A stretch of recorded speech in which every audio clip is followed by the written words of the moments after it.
Yo, yo, yo, yo, yo. What's up, what's up, what's up? Give up the rack. And hello to my fellow revolutionaries. You know who you are. And welcome to today's stream. We're going to be covering some very interesting territory today. We're going deep into the heart of Asia. And we're going to be figuring out what the working class is doing over there from what is described, I think, by mainstream media outlets as a revolutionary event, but I wouldn't really call it that at this point. But, you know, we're going to investigate that together, and we're going to figure out what the hell that really means. So let me just check if my streaming is actually working. Oh, that's really interesting. It's not coming up here either. Very interesting. Okay, it's coming up on Twitch. That's good. The delay is huge on this one. I've got some people in the chat already, so I'm just going to read it out, even though my streaming service is not catching up. I don't know what's going on there. Ah, there we go. That is much better aligned. That looks much better. Much better.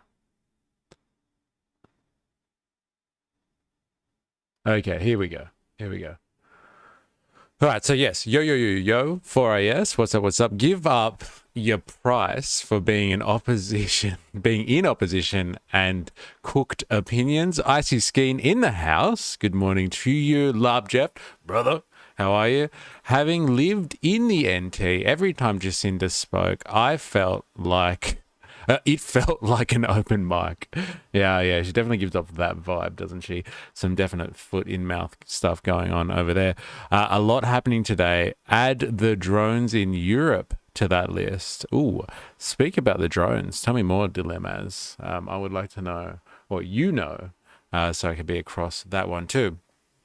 But like, first of all, I want to actually, I want to take us to the quiet little country known as Nepal. You know, not usually on the top of the list of geopolitics and being captured by our stream and our purposes. But what I want to have a look at, and I'll give you some footage in the background to paint a picture.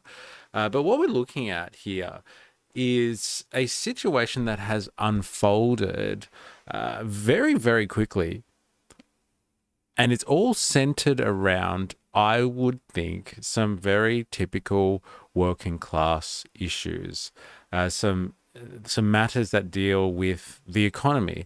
So what we've seen over the last few days is there's a big rally that took place in Kathmandu, in the capital, and it seems to be all. The linchpin in this situation seems to be the fact that there was a social media ban. Oh, Wings of Cheese in the house. Hello, how are you? And welcome to today's stream. We're going to be covering some very interesting civil unrest, let's just say. So yeah, the situation in Nepal goes a little bit like this, and we're going to investigate it more, but it goes something along the lines of this. A few days ago, there was a large rally in the capital city in Kathmandu, and there was an enormous cohort of young people that were rallying to try and express their concern for the way that the country is being governed. A lot of the young people feel pretty hopeless, I think. They don't have a lot of prospects. There's not a lot of job opportunities when it comes to studying. A lot of them have to make the choice whether or not they actually go and study overseas somewhere, whether or not once they get a skill set, they take that skill set and go work somewhere else. They don't have prospects for really staying in the country. The economy seems to be rather stagnant and unstable. And they're labeling this the Gen Z protests or the Gen Z protests because it's overwhelmingly young people. So like people in their early 20s that are getting out and protesting against the government. Now, this was sparked, the straw that broke the camel's back, I guess you could say, in these protests was a social media ban. So the former Prime Minister now, Shaman Oli, he put out a social media ban because a lot of the companies that are working out of Nepal haven't registered with the government and through the communications department. And because they haven't registered, they were going to be banned until doing the right paperwork. Because look, this is a real phenomenon in much of the developing world, and especially in Southeast Asia, is that like you have these massive social media corporations from Silicon Valley. They come in, and China. They come in and they basically control the entire internet landscape for these developing countries. And so everybody gets all of their internet culture, like everything, through social media platforms like your Facebooks of the world, your Instagrams, your TikToks, etc., etc. And so the government was like obviously trying to settle its relations with these large multinational corporations, but because of the civil unrest that is, or the tension between the population and the government, any ban on social media was actually seen by the youth as a direct attack on their civil liberties, i.e., their ability to freedom, their rights to freedom of expression. And because they spread all of their information online, they communicate and network online, but they also get their understanding of the world outside of the usual affairs. They get that understanding through social media. And so this was seen as an overarching way to suppress the local population, especially the youth that are disgruntled at the moment. And so it went really bad. And it, like, look at that footage there. Look at that scene right there. People have been protesting. It turned violent. He overturned the decision, Prime Minister Oli. But it was kind of too late. And now we've seen not only have the protests kind of turned physical and, yes, violent, you've seen altercations between protesters and police and protesters and the military. It's resulted in the fact that it's so overwhelming, the amount of young people that have turned up to this event and to turn out to express themselves politically. It's so overwhelming that the state apparatus could just not handle it in Nepal. It just can't handle the sheer amount of people that are demonstrating against this one, and overwhelmingly young people. So like the demographic situation in Nepal is they're an overwhelmingly young population. Like half of their population is people under 40, which is like, you know, completely amazing and bewildering for much of the Western world, and especially just the developed world at large, or advanced industrial countries at large. And so the young people are out in force, and they are demanding serious change. They want to rewrite the rules, and they want a government for young people, so anyone really under 40, as opposed to these old political elites that run things. Now, the really interesting, and this is the most interesting part about this, I think, okay, is that these protests started off because of class division, open class struggle. There are on social media, again, this is a protest, this is a civil movement based on social media, but they were all spreading the hashtag Nepo babies. Nepo babies was the thing that started all of the problems here. So you have the political elite in Nepal, the prime ministers, kids, high-ranking ministers in parliament, their children. They're all on Instagram, like, you know, living lifestyles of the rich and famous, or like crazy rich Nepalese kids, like that sort of lifestyle. They're displaying it all the time on social media. And so like all of the Nepalese people are seeing these crazy rich children of the political elite out flaunting their lives of luxury, and the people of Nepal have just been like, that's enough. We've had enough of this. So the hashtag Nepo baby started circulating greatly, and since then there's been large-scale unrest, and ultimately the Prime Minister has stepped down. This is not just like, oh, okay, I'll relinquish the social media ban. He stepped down, and just a few hours ago, they had basically set fire to Parliament House and like raided and laid siege to the Prime Minister's private residence and ransacked that. So it's going off in ye old Nepal at the moment. So a lot to unpack there, from kind of a material perspective, like the differences, like the economic struggle that's going on here. But there's obviously a huge element of class struggle and class warfare. And this is, as you're right, Wings of Cheese, this is exactly what is going on in Indonesia at the moment. The exact same type of issues, not as dramatic in terms of its escalation. Indonesia, a much bigger place, but exact same sentiments going on there. It's absolutely mental, and it's worth talking about, I think. I don't know if I can see everyone's comments there because I had to refresh, but Ukraine reckons Russia is attacking with drones and NATO is scrambling forces for an incident. Yes, I think I've actually heard about a bit of this. Putin's going to start testing the power of NATO moving forward. I think they got sick of the communist parties in their government and banging all social media except TikTok tipped them over the edge. Interesting. And yes, the so-called Maoist and communist regimes that were in control seem to be just any other political elite in the eyes of the working people here, and they're upset. ICC in the world has been this way since Hong Kong protests pre-COVID. Interesting.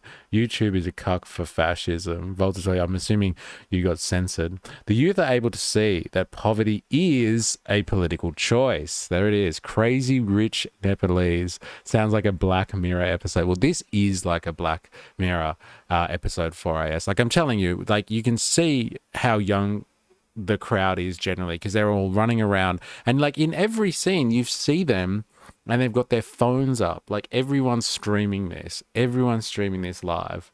And so like people have had to start like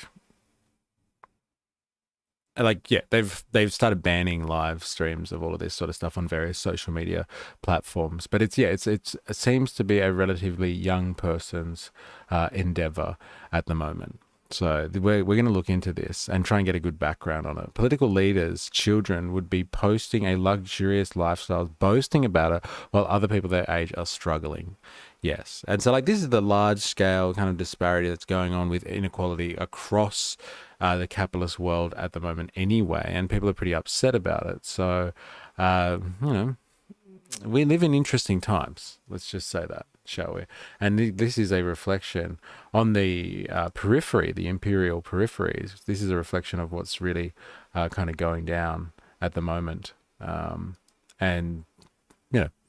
it is rather, it's a good case study if nothing else, but, solidarity with all of the working and young Nepalese people out there that are trying to make their system fairer for everyone. They've been through a lot of political ups and downs. They've been on a political roller coaster ride since the 90s, even before that, but like since the 90s, the Nepalese.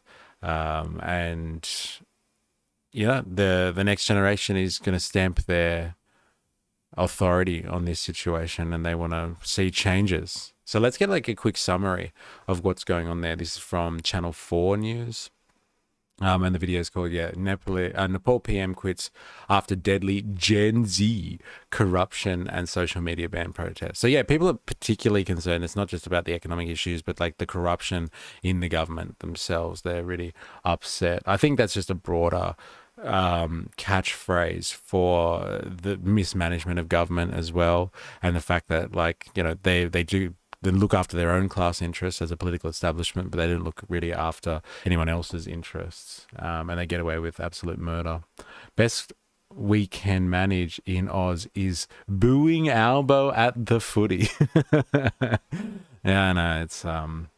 It's not as expressive as this situation, but we'll see how the mainstream media pitches this. But at the moment, it's all bloody revolution and angry kids, topple government.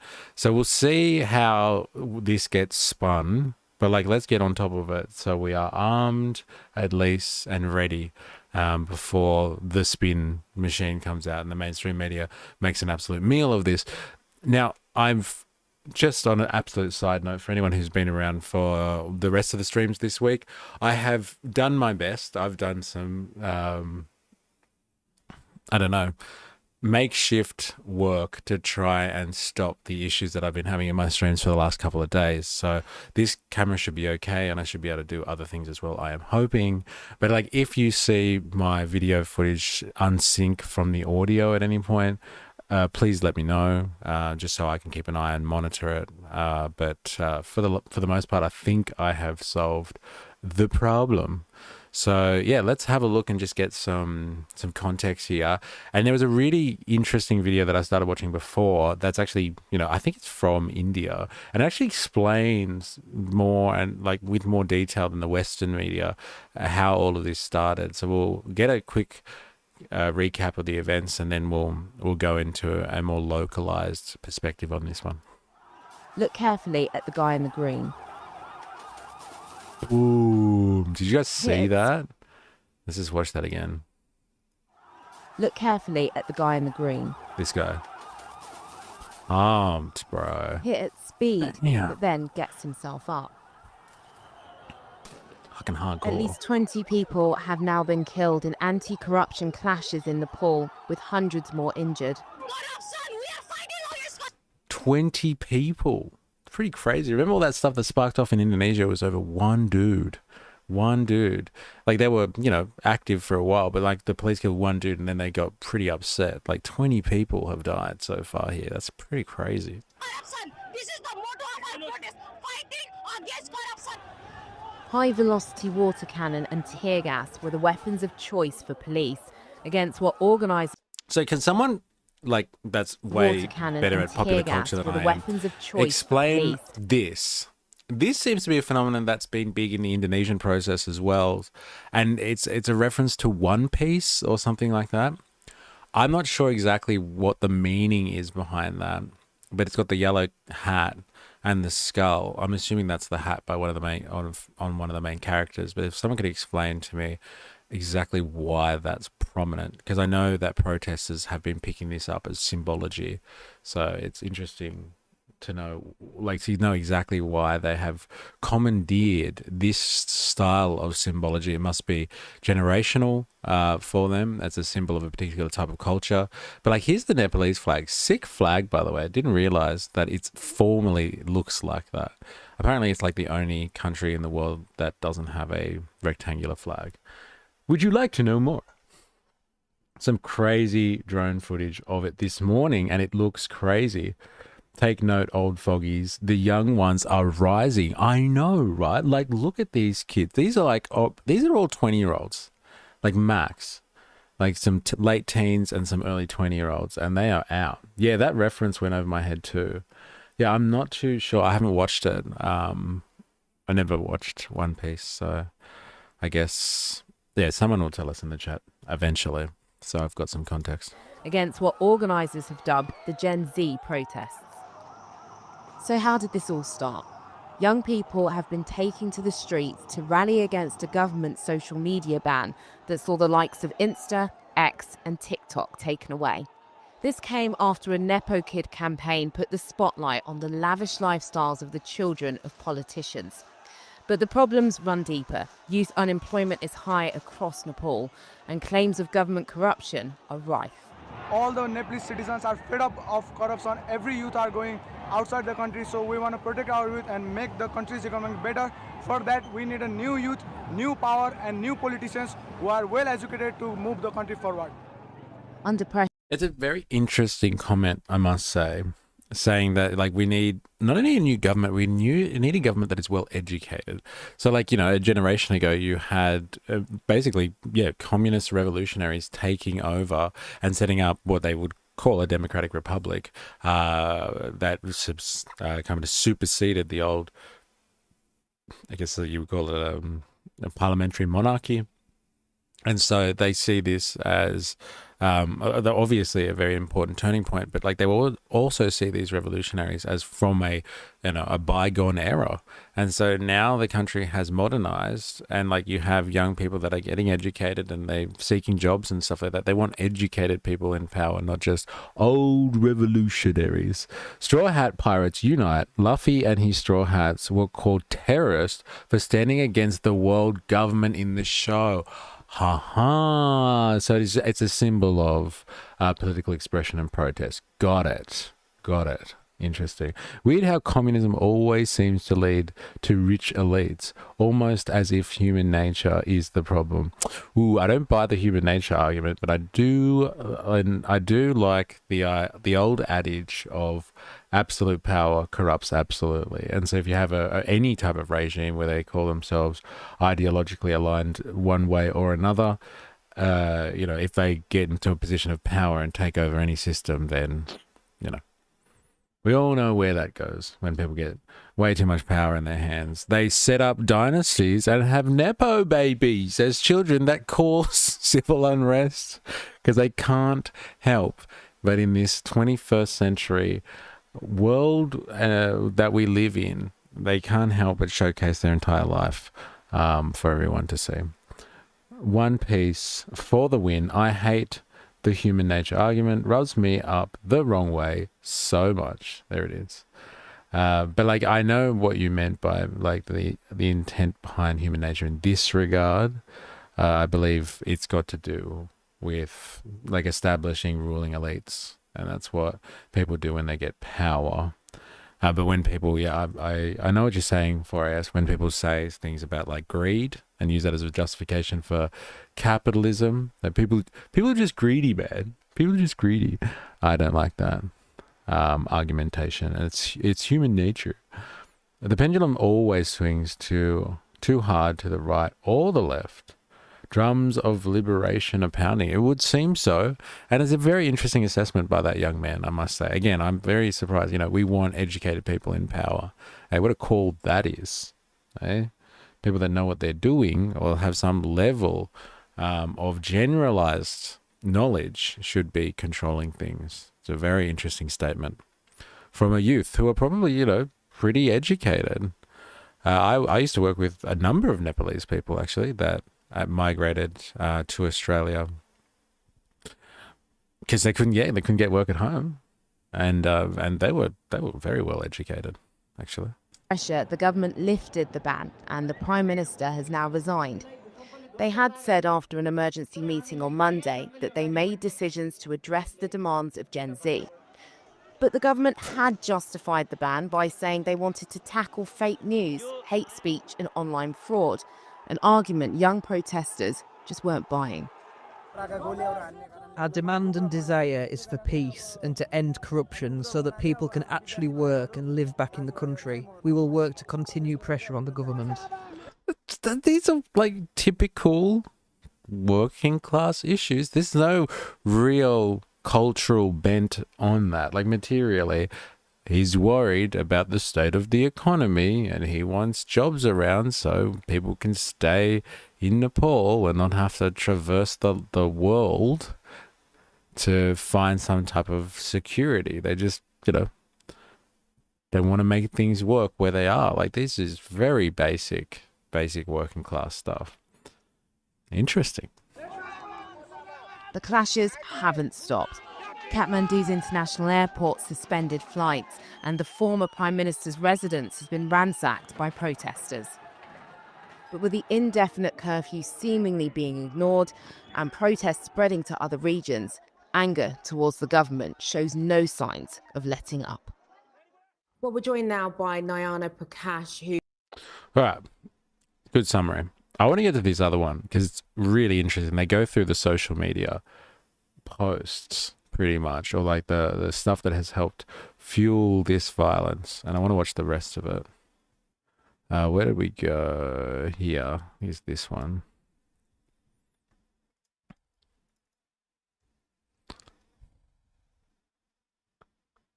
Yeah, here it is. This video title is the best, and it sums it up nicely. Look at this. From Gucci bags to coffins. How Nepal's Gen Z's fierce uprising shook the Oli government into resignation. And this is from Mint. I don't know if anyone knows Mint or not. It's time for Asia to rise up and fight against corrupt practices in their respective countries. Time for new generation. We are not brainwashed. We are Gen Z. We are the brave Gorkhales, the Gorkhas. J. Nepal. So good. Interesting. That's how you do it, baby. Let this serve as an example to the rest of the world. Time for Nepal kids, not Nepo kids. There it is. There it bloody is.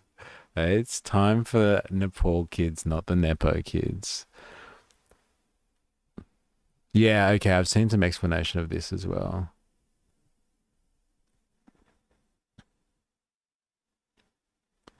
Civil unrest. Seeing it in real time, civil unrest equals revolutionary acts that we want to paint as people saying, rubble, rubble, rubble, rubble, even though they have genuine concerns.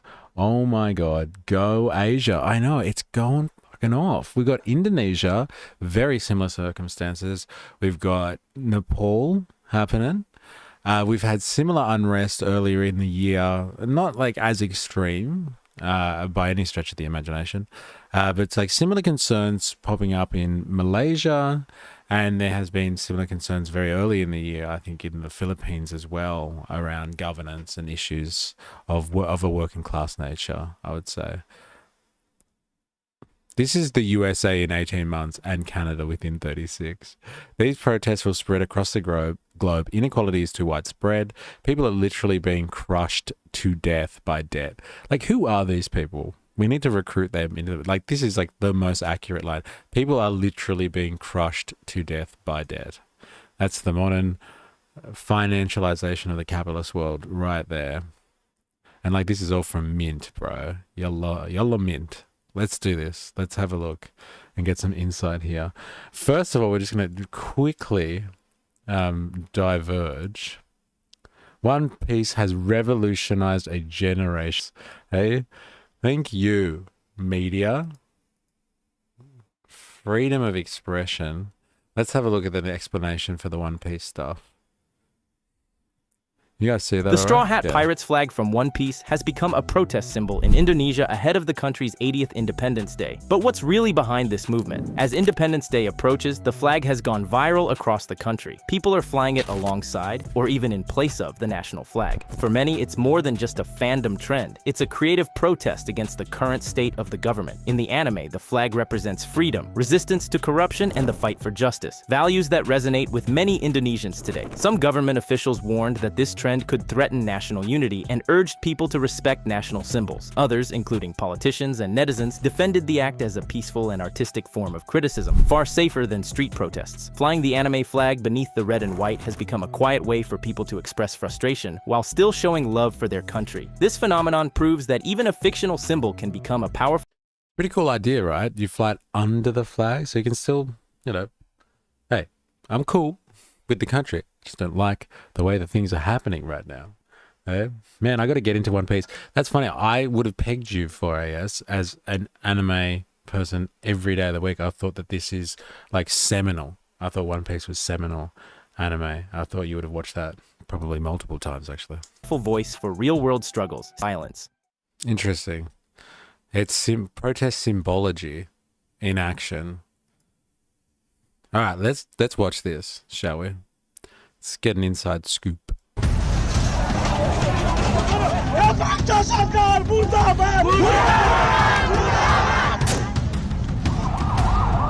A Gen Z revolution just unfolded in Nepal.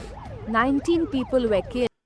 Gen Z revolution. All right, Ollie Atlas in the house. I know, Ollie Atlas, you know One Piece. I'm sure you do. I reckon when we first started streaming and you were coming in, you had a One Piece. I think you had the pirate flag or a One Piece profile picture, I'm sure.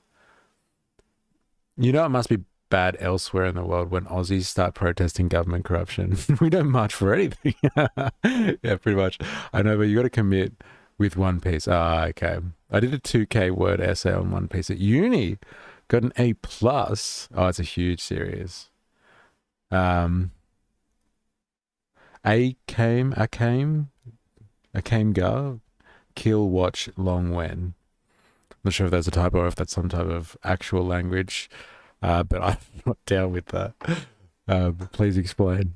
But yes, They're calling it a revolution now. Like, I just want to clear up some terminology for anyone that's listening. If you've been listening for long enough, you've heard me say this a million times. So, like, you can tune out if you really want to. But for everyone else who's listening, there is a very broad distinction between what a revolution is and between what an insurrection is and what a coup is, and any type of, you know, destabilization of the government. Now, an insurrection or a coup, an insurrection you could argue is what is happening here. You have a movement of persons who have displaced the government, and so they are forming some type of situation where they're destabilizing the state. A coup is typically a situation where some type of armed militia or armed group disposes the government and sets themselves up in place of the government. And a revolution is where there is some actual social and political change that happens. It doesn't have to actually occur through any type of violent means. You can have a peaceful revolution. The intention, though, is to change the social and political structure of your society. And so if you change your constitution, that constitutes a revolution. So like maybe you go from having a parliamentary monarchy to being a full-blown republic, and like you could do that in Australia through a referendum. That could be arguably a peaceful revolution. What they're talking about here is just kind of catchphrase, clickbaity stuff. When you call it a Gen Z revolution, what that really means is young people have been able to depose the government. They've thrown out the government. That's not really a revolution, because you know what's actually happening now is the government, like the Prime Minister has stepped down, they've burnt down Parliament House, the young people are out in force, and like this wasn't organized by a vanguard. There wasn't some revolutionary core group. This was literally people spreading the word like organically on social media, and it's spread, and it's amorphous. It doesn't actually have a center. It is a uprising, and so people have expressed themselves by taking overrunning the state, and like they just kind of have to decide what to do next. This is, you know, fuck it, we'll do it live kind of stuff. They're making this stuff up as they go along as a group, a large group of people in society that have had enough, and they're expressing themselves. Again, this is not a Leninist thing. There is no, central party or vanguard that is leading a revolution here. They are all upset. They've displaced the government. And the question is, what the hell happens tomorrow? Now, in a revolution, you would have people that understand that they are taking over the government, and their express interest is in reforming that society politically. They want to restructure it. They might bring in a new Bill of Rights or some type of new rights document, and then some type of new constitutional setup for their entire country. I don't know if there's really a plan going on here. I haven't seen anyone talk about there being some central group that negotiates on behalf of everyone. Nothing like that. So, you know, it could be revolutionary, but I think it's a bit of a stretch to call it a revolution right now. It's an anime about a revolution. Okay. Thank you. Might have to watch that then. It seems to be right up my alley. All right. That's enough from me. Killed, dozens injured after the Himalayan nation saw its biggest youth uprising in years. On September 8, thousands of young protesters broke police barricades in Kathmandu. They marched from Maitighar Mandala to Parliament. Many were in school uniforms. They're wearing The school immediate trigger uniforms. was a sweeping social media ban. On September 4, Prime Minister KP Sharma Oli's government had blocked 26 social media apps. The list included Facebook, Instagram, WhatsApp, YouTube, and TikTok. So somebody said before, I'm pretty sure that like TikTok wasn't on that list, and that would have been interesting. So like, let's just double check that, because I would actually like to know.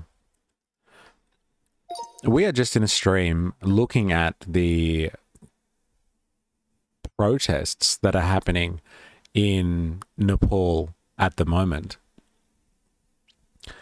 and would like to understand whether or not TikTok was included in the social media ban put in place by the government.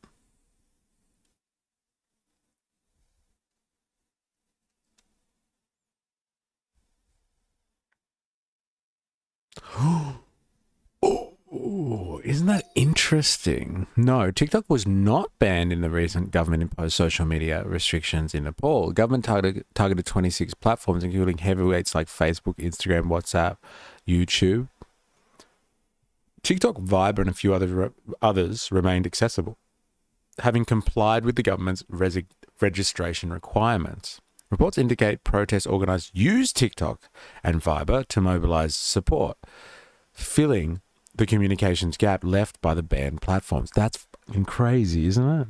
That's absolutely crazy. Like, what were these other Silicon Valley douchebags doing? And like, it's given TikTok the edge on this one. That's very interesting. Hello, you got 3 years devoted to catch up. There's like 21 seasons and it's anime, so it's like 30 plus episodes. There's nearly 1,200 episodes at the moment. Oh my God. Haha, vindication. So good. I heard TikTok wasn't banned, but I'm happy to be corrected. No, because I've heard other people say that TikTok was banned. And like, we're going to get to my large scale tinfoil hat predictions on this one. We'll get to it. But like, I'm very interested to know what, China's interests in Nepal are, if you know what I mean. Best to watch a YouTube deep dive. Yeah, okay, fair enough. Yeah, well, 1,200 episodes. Oh my God. It's because the CCP is deep in the Nepal government. Okay, here we go. This is why I would like to know what's going on there. And if TikTok has, met the registration requirements, quote unquote. But like, I would say that the Nepalese government is kind of torn between its relations with India and China. But like, it's interesting that, yes, TikTok was not part of that ban. And like, we're gonna look into this because I think this is a massive factor. If you know what I am saying. All right, continue. The official reason? Failure to register with the Ministry of Communications. Oli defended the move as protecting national dignity. But protesters saw censorship. They said the ban was meant to silence campaigns that exposed elite privilege. That privilege was at the heart of the outrage. The term Nepo Kid has become movement's rallying cry. Nepo for nepotism. It's such a good anchor for a movement, isn't it? It's just like, we can see the wealthy offspring that you have, political establishment. This is why we're upset, because we can see how you guys live compared to the rest of us. It's a fucking class struggle. It's so overt. It's so good. Oh my God, average half an hour episode, you're looking at nearly 600 hours of content. Strap yourselves in, ladies and gentlemen. It's so class conscious, right? To side with the masters or side with the slaves. The leaders' children returned from abroad with Gucci bags, the people's children in coffins. A sharp reference to Nepali youth forced to migrate for work. Some even dying as mercenaries in the Russia-Ukraine war. Isn't that crazy too? What's that about? What's that? Hello?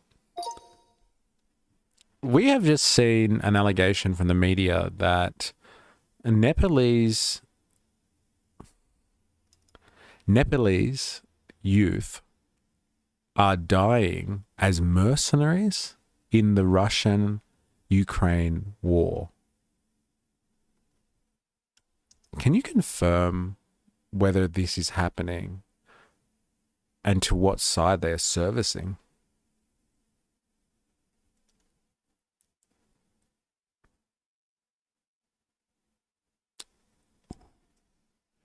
You see that? Thinking for a bit longer. Oh, you guys can't see the whole thing, can you?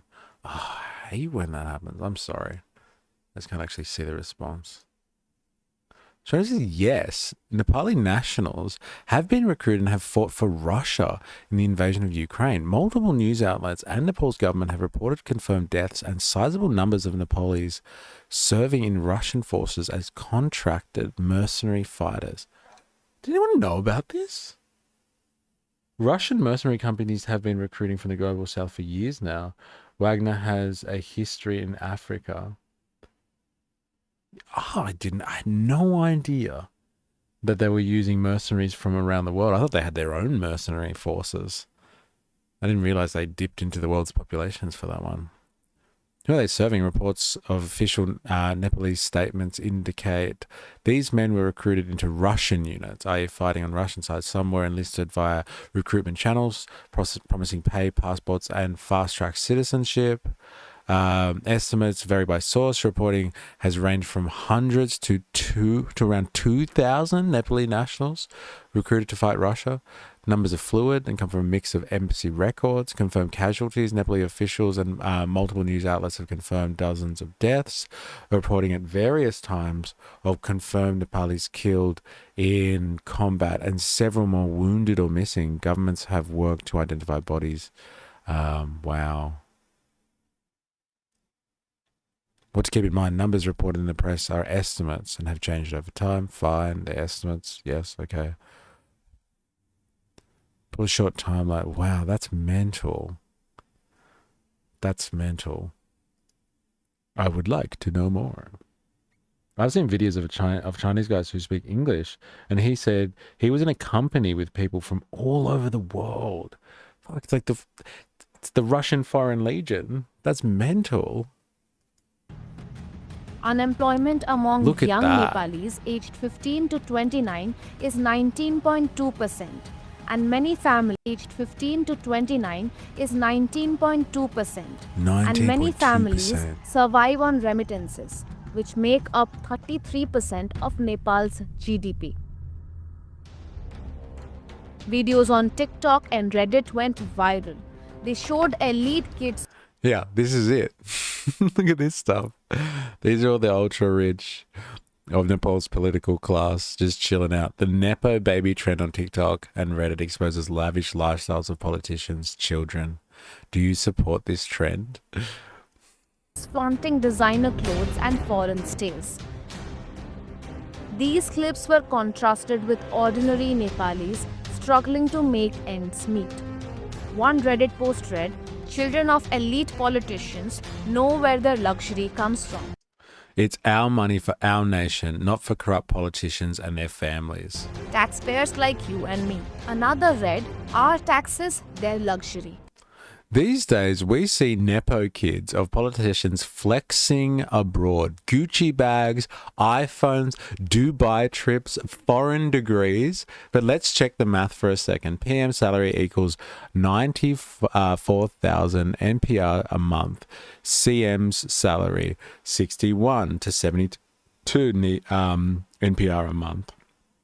That's basically what a normal paid job in KTM. With that money, you can maybe afford rent. What's that? I don't know what that is. Dalbat. One secondhand scooter, no Mercedes. Not Harvard, not Maldive vacations. So how are these kids living like Bollywood stars while our parents pay taxes on everything, from the salt we eat to the petrol we put in a bike? Simple. Our taxes fuel their luxury. Free fuel, house, bodyguards equals your money. Corruption and party funds equal your money. Contracts and business deals equal your money. And then their kids act like they deserve it. Nah, it's not hard work. It's Nepali taxpayers' sweat and tears. Brothers and sisters, remember, while we stand in queues for citizenship, passports, and jobs abroad, their children are building empires with the money meant for our schools and hospitals. They're building empires. This language is great. I know, right? It's based as fuck. The Western left dreams of this stuff and the global South lives it. Yeah, there's some good they've got some good mathematics going on here. How can they afford Mercedes, Harvard educations, Maldives vacations on this very small government stipend? There's corruption going on here. Wow. Interesting class warfare stuff. We pay, you flex.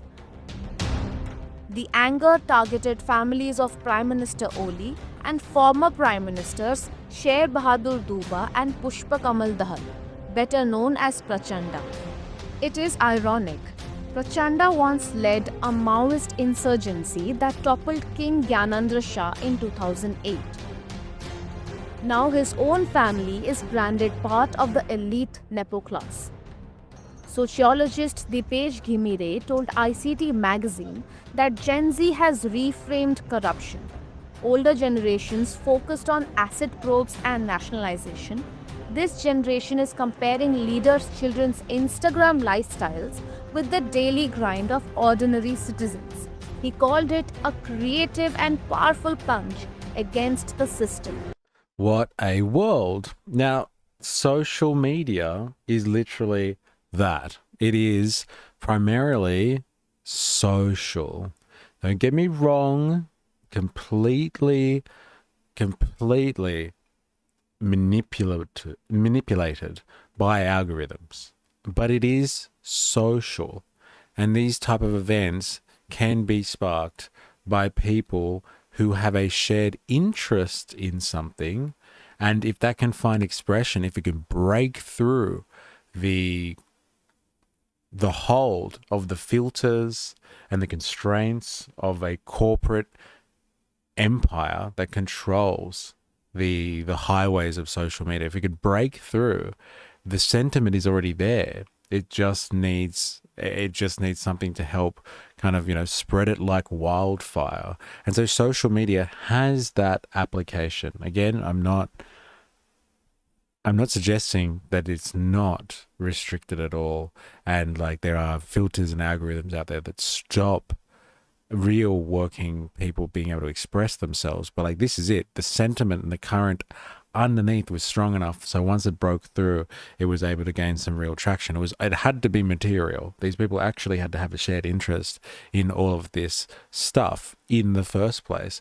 And social media has been the actual linchpin, not just a way for people to have this conversation and express themselves, but like they were able to, through social media, critically analyze the system.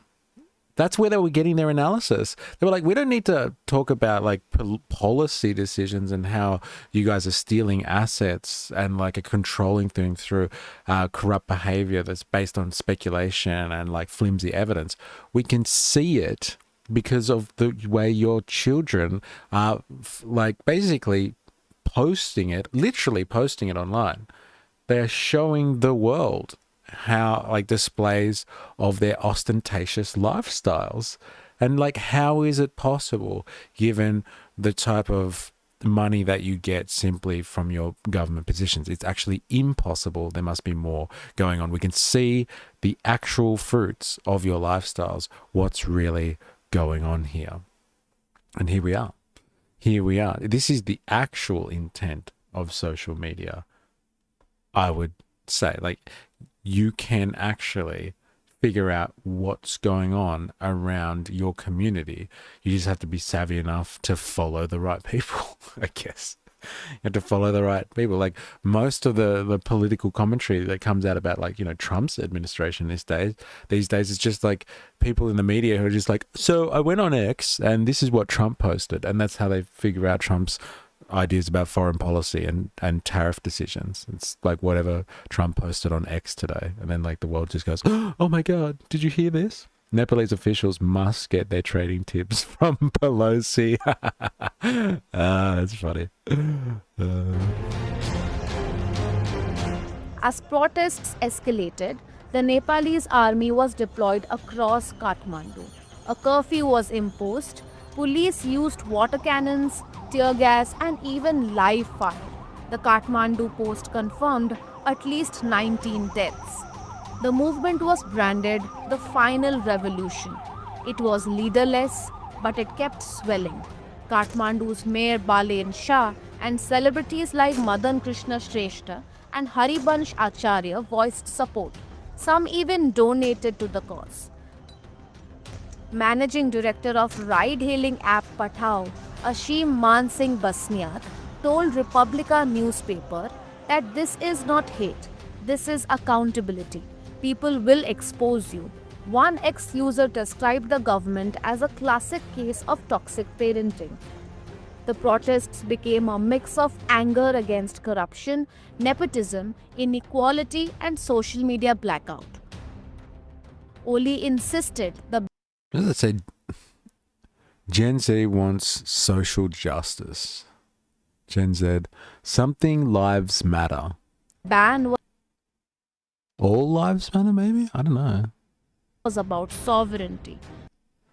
Dali lives matter, maybe? We, Gen Z, want social justice. Dali lives matter. But protesters said it shielded corruption. And the Gen Z of Nepal has triumphed. Oli's government has revoked the ban. And this shows how the Nepo kid trigger cracked open deeper discontent, setting Nepal's young generation against the country's entrenched elites. For more news and updates, Interesting. I like the actual expose of like the social media posts and sentiment that led kind of to this Generation Z moment and uprising. It's really, really fascinating. And, you know, so much hope for the youth out there if they're taking this sort of stuff and running with it. Like 19% unemployment, that seems to be a huge trigger, a huge material factor for why people would be upset and disconcerted. You can't write that sort of stuff off. You can't say, oh, that's not a valid reason. Like, again, the Nepo babies might be the thing that really piss people off and were like, oh my God, this is outrageous. That's it. Let's go demonstrate here. But people living with, 19% unemployment, not being able to find jobs at home, not being able to get educated and stay in the country, not being able to potentially have the opportunities that other people in other generations have had, all that pressure, that what a melting pot. And then to see people, you know, living it up and bragging about it online would be fucking infuriating. That would be absolutely infuriating. And it, like, you know, I think it's already been said by you dilemmas, it would be nice to see, you know, people in Western countries, especially Australians, get that sort of emotional, and the youth get emotional and like want to demonstrate, wanted to seek some type of political change as a result of that. What we are witnessing around the world is the effect of internet giving people the means to organize and document all the corruption in real time, and everyone's had enough. Yes, they have. They have, and it's nice to see that people are expressing that discontent, not just, you know, getting upset about it, but like they're forming some type of action around that. And what's the most interesting part about the movement itself? It is completely decentralized. We're getting there. Bring on the 13th. You're talking up the 13th quite a lot. Now, I'm still trying to decide whether I can get time to go along to the 13th. But, you know, I think I might have to do some more interviews. You're G'ing it up, dilemmas. That's for sure. All right, let's have a look here. It would seem that this media described Gen Z revolution is happening in a decentralized way, meaning there are no organizations or central groups that are dictating the actions of the protesters or the movement itself. Can you confirm whether or not this is the case? Is anyone in the stream chat today and I've just completely missed? No, Indoctrinathan, I saw you, and Ollie Atlas is there as well.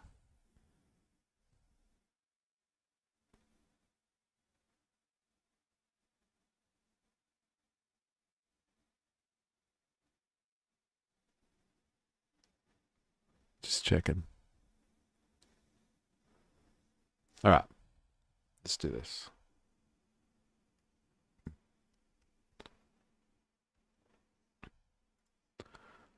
Yeah, the Gen Z-led protests in Nepal are largely decentralized, but not entirely devoid of leadership. While the movement is characterized by its grassroots nature, the absence of a central coordinating body, certain individuals and organizations have emerged as influential figures. The protests were initiated by widespread discontent among the youth over issues such as corruption, unemployment, and the government's decision to ban 26 social media platforms. These factors led to spontaneous demonstrations across the country, particularly in Kathmandu, with protesters organizing through platforms like TikTok and Viber. The movement's rapid spread scale underscores its decentralized character. Emergence of key figures. Okay, this is interesting.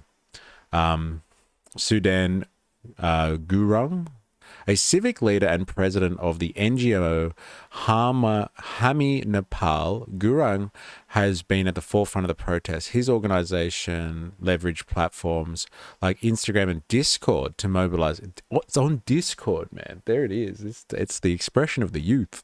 Here it is. And coordinate demonstrations. Belendra Sa, a young mayor of Kathmandu, Sa has become a symbol of the movement, advocating for transparency and reform.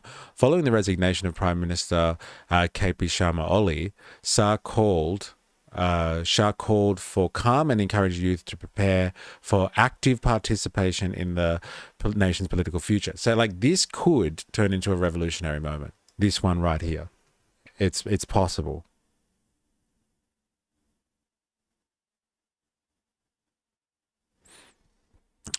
It's possible. Let's see if they, participate in the nation's political future. That's where it becomes a revolutionary movement. Who is Sudan Gurung? India Times. All right, let's have a look at this. Open this in a new tab.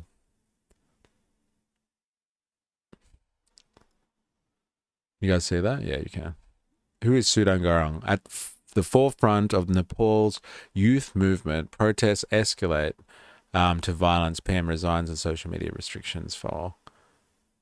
Sudan Gurung, from disaster relief to civic leadership. Sudan Gurung is the president of Hami Nepal, a youth-driven NGO that has grown into a civic movement. Known for its philanthropic work for over more than a decade, Gurung has coordinated relief during earthquakes, floods, and landslides. His efforts included mobilizing international funding and distributing emergency supplies to affected communities. Parliament of Nepal. Look at that Parliament building. Can you guys see that? That's what happens when you have Nepo babies. They burnt the fucking Parliament to the ground. This is mental. Just lurking while I cook dinner. Yo, yo, yo. Jag's in the house. Have you been listening to this? Have you been listening to this? This is absolutely mental. These youth in Nepal, they're making it happen, man. And this is potentially a revolutionary moment. It's too early for me to call it yet. But if Gen Z is going to lead the revolution, then, the millennials, they're old hat. Eh? They've missed the window. Yes, I just haven't said anything. Jungle Potatoes, it's good to have you in here. And Matt Bond, is this an Arab Spring moment? It's a very interesting question, actually. Like, what do you reckon the result of the Arab Spring was, though? Was it like more just kind of that situation? More or less the situation that, they were able to be manipulated by Western powers. Now, my, spreading democracy and freedom, my inclination or my feeling towards this is either benefiting India or China at the end of the day. And like, considering conversations that we were having yesterday, I wouldn't put it past the fact that there's foreign interference in the social media landscape here. But we'll get to that. I know what the intent was, but I'm not sure it got the outcome they hoped for. Yeah. Yeah. Well, let's see if this is a Gen Z revolution and they're not influenced by outside factors, what happens. But India's not going to allow that on its doorstep, and China's not going to allow that to happen too close to home either. They both want some form of stability in this region, but they obviously both want influence. And so there's the dialectical struggle that's going on. That's going to be happening very soon after the smoke clears here in the capital. Absolutely crazy. So Gurung's entry into activism followed personal tragedy during the 2015 earthquake, when he lost his child. A child died in my arms. I've never forgot that moment. He told Annapuran Express an SOS post that he shared online brought 200 volunteers to help, marking a turning point in his life and career. So Hami Nepal's ahead of the social media blackout, Hami Nepal used its Instagram and Discord platforms to mobilize students, sharing videos titled "How to Protest" and urging participants to bring books and wear school uniforms as a symbol of peaceful dissent. That's interesting, isn't it? Because like the media outlet we were looking at before, Mint, was like, oh look, they're all wearing school uniforms. So they're told to bring their school uniforms. The NGO emphasizes independence from political parties, adopting the motto "for the people, by the people." Oh my God, there's some hardcore American revolutionary catchphrases in there. That's awesome. Hey, Americans still influential in the world of, democratic revolutionary spirit. Support for Hami Nepal includes mentorship from Dr. Sudak Ruat and goodwill advocacy from Miss Universe Nepal 2018, Vanita Devkota. Celebrities like Priyanka, Kaki, and Swastima Kadka, Abhana, Suba have also contributed, while brands like Al Jazeera, Coca-Cola, Viber, Gold Star, Viber would be cheering, right? Because they're getting all the traffic. Gold Star and Mulberry Hotels have provided backing. The organization now counts over 1,600 members. We are shocked by the killings and injury of protesters in Nepal today and urge a prompt and transparent investigation. We have received several deeply worrying allegations of unnecessary or disproportionate use of force by security forces during protests organized by youth groups that were demonstrating against corruption and the recent government ban on social media platforms. We call on the authorities to respect and ensure the rights of freedom of peaceful assembly and freedom of expression. All security forces must comply with the basic principles on the use of force and firearms by law enforcement officials. Nepal enjoys a lively democracy and active civic space, and dialogue is the best means to address young people's concerns. We urge reconsideration of measures to regulate social media to ensure that they comply with Nepal's human rights obligations. The the United Nations Human Rights Office, with their own social media post about this. Umbrellas up. Yeah. It's smart. It's not a good look when riot police beat down school children. Figures Gen Z would have the optics game locked down. Yeah, they do have the optics game. It's quite intelligent, isn't it?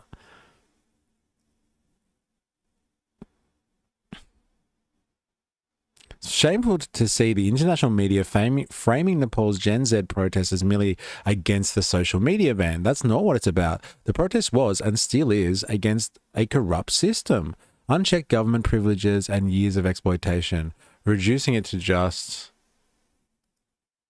That is interesting, isn't it? Because like when they were interviewing the people on the street that I've seen as well, they've all just been like, corruption, corruption, that kind of thing. They haven't really talked about social media as well. Against corruption, unchecked government privileges, and years of exploitation. Reducing it to just a ban is dishonest and insulting to the movement. What? International media is insulting people? Never. So certainly Sudan Gurung has emerged as a central figure in this unrest, symbolizing Nepal's Gen Z determination for transparency, freedom, and systematic change. India also expressed concern, urging its citizens in Nepal to remain alert. We are closely monitoring the developments in Nepal and are deeply saddened by the loss of many young lives. Our thoughts and prayers are with the families of the deceased, said New Delhi. Yeah. It is sad. Yeah, this is the guy, Sudan Gurung, leads Nepal's youth protests after social media ban. There's the face. But again, that seems really decentralized, right? Oh, and Dr. Nathan, you're on Twitch. Interesting. It's funny to see who diversifies on different platforms here. Maybe the US still influences rhetorically, but it's Hong Kong that taught us how to fight back. Ask Portland anarchists where they learnt their tactics. Yeah, they had some great tactics too. I saw some really cool footage coming out about like how they diffuse smoke bombs and stuff like that. And they were using like witches' hats, and they all have like bottles of water and stuff like that. And like it just puts it out instantly. They cool it down and put it out. It's incredible, the tactics that they had. Incredibly prepared. Chinese were ready for that too. Let's just say. All right. So we've got some names. Like this guy's been named and shamed. Let's see what happens there. All right, so I want to go to some footage that came out recently from the ABC on this, actually. Let's see if I can find it.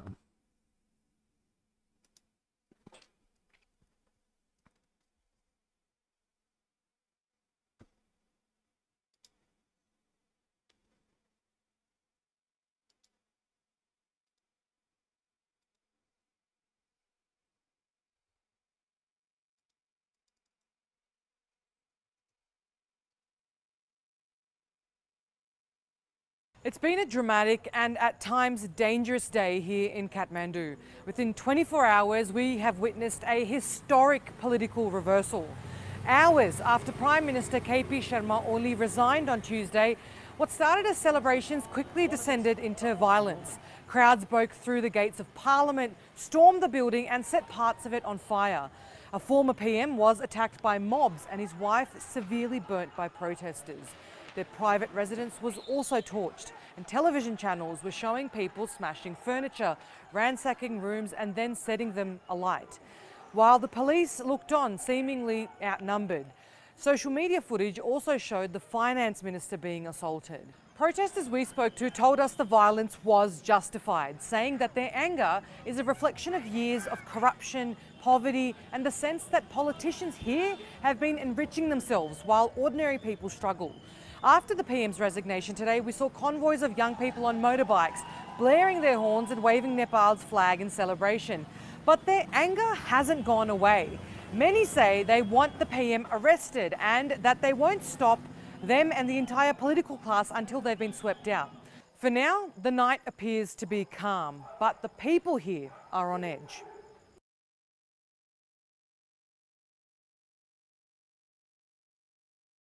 Interesting. Interesting. All right.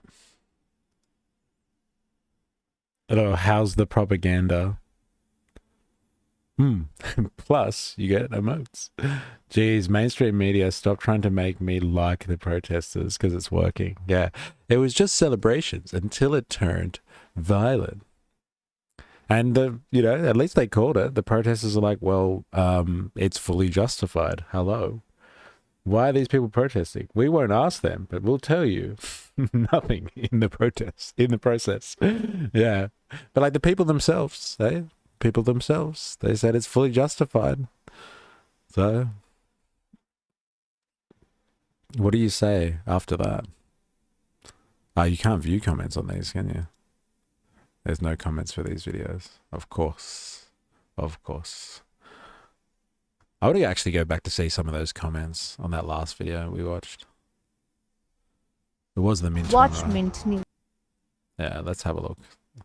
See what the good people are saying, hey? All right, let's see that one. What is it? Nepal is an example of how people don't always sleep. Their awareness can turn into a storm. This is a warning to corrupt people around the world. Fuck, this is one of the best comment sections I think we've ever read, right? LOL, that's ABC in a nutshell. Stark inequality is the problem everywhere and is the challenge of our time. Respect to the Nepalese resistance from the UK. Fucking inequality. I wonder if the message is getting out there. This gives me hope. Respect to the Gen Z students from Nagaland, India. RIP to those who were killed. Yes, RIP. Waiting for Indians to wake up like this. India is also suffering from the same and thousands more problems, but why we Indians are unable to unite like them? This is the power of fearful Gen Zs. The most fearless and powerful generation, which are doing wonders. Keep progressing and teach corruption politicians a lesson. Well done, Nepal. We needed to against corrupt politics and bureaucracies in India. The day is not far. Fears among Bollywood and the cricket fraternity. That's hilarious. It has shook the world, not only Ollie. This is crazy. Kids burn Parliament and the Supreme Court. Every country should take inspiration to abolish the corruption. Wow. That's pretty much, though. It's very young people that have taken over. I'm very happy and proud of my brothers and sisters in Nepal. Power to the people, for the people, by the people. Love from Sri Lanka. Reddit came knocking. Kudos to the open debate and open voice. Yeah, isn't that interesting? Reddit has been instrumental in this. Eh? All those fucking neckbeards on Reddit. But I guess that's the Western phenomenon. Not in this case. The time has come. All countries will have similar consequences. Leaders and elites, beware. Nepal's youth have shown a powerful appetite for reform and freedom through peaceful protests. However, the descent into violence, burning homes, attacking parliament and harming innocents is morally and strategically wrong. Oh, we've finally got someone that's antithetical to the mainstream on this comment section. The use of extreme violence, people burned houses, attacked the parliament building, cannot be condoned. It erodes the legitimacy of the demands and derails the moral high ground of the movement. At the same time, equally unacceptable is the state's disproportionate use of lethal force, which resulted into at least 19 deaths and over 300 injuries. Justice must be served on all fronts, both for protest-related violence and state oppression. India is more corrupted than Nepal. Congratulations to Nepal youth. Great victory for you. This is for the world. Everybody rise up. Sending support from the USA. It has shaken us and shocked us. What kind of people set an old lady on fire? What's that a reference to? We from Indonesia fully support the struggle of Nepal, people against corrupt government. If your legs and body are weak, remember that the future of your children and family, so you can regain strength to fight for a better life without corruption. I can think about what you're fighting for, eh? I hate fence sitting. The protesters are wrong, but the government is wrong also. So good. Well done. The younger generation of Nepal have courage and determination. It's time for the old corrupt scumbags to move on and let the new generation take change. It's a new day for Nepal. Jai Nepal. Burning that woman, the former First Lady, in her home is totally unacceptable. Nothing justifies that kind of violence. I don't respect whoever did that. What's the allegation there? Because I've heard that a couple of times in the media as well. There is reports that a woman was burned, potentially the wife of a politician, by protesters. Can you provide some background to this report?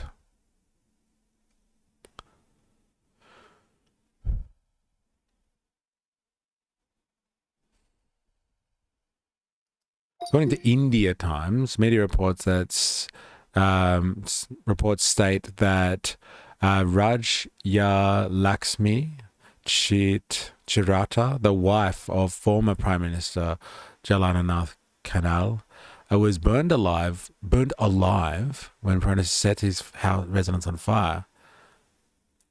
This occurred during the violent Gen Z protest sparked by the government. Oh, so they don't mean like she was burned, like she's dead. Reuters and AP also corroborate this heartbreaking details. The wife tragically perished inside. Times of India reports fatally injuring his wife when their home was set ablaze. Heavy. Okay, now I understand what they're talking about. I thought they said she was burned, like she got injured during the protests. It's a bit different. Jaina Paul. Good luck for Nepali people future.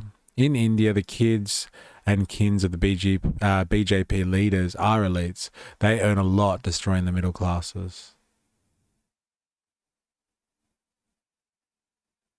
Oh, hey, there's Clippy. An angry Clippy. We need this in the US now. The corruption is very similar to the Philippines. Again, like they've had some issues this year as well. Oh my God, here it is. Here's the typical right-wing take on this type of stuff. So the root cause of the protest is mainly jealousy, tick. Eh? That's right. Like anyone like socialists, they just want to redistribute everyone's wealth because they're just jealous. Eh? I love that attack on anyone that wants some type of social change. It's an interesting one. All right. I've got someone knocking at my door. Give me a second. I'll be right back.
All right, we're back.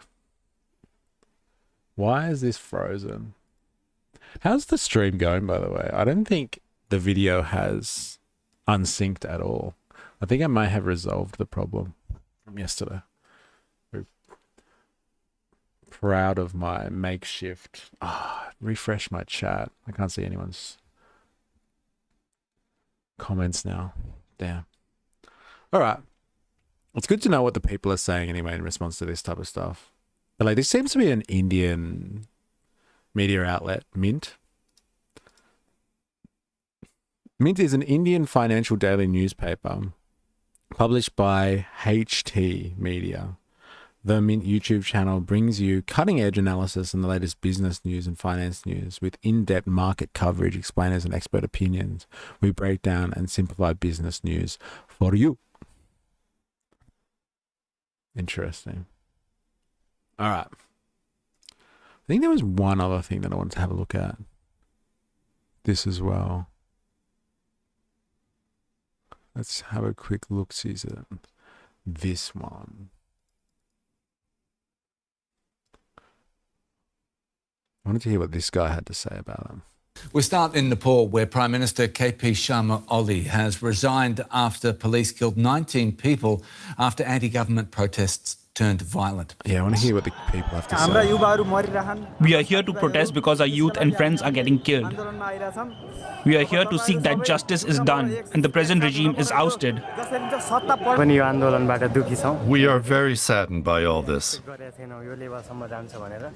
We never expected that it would get to this point.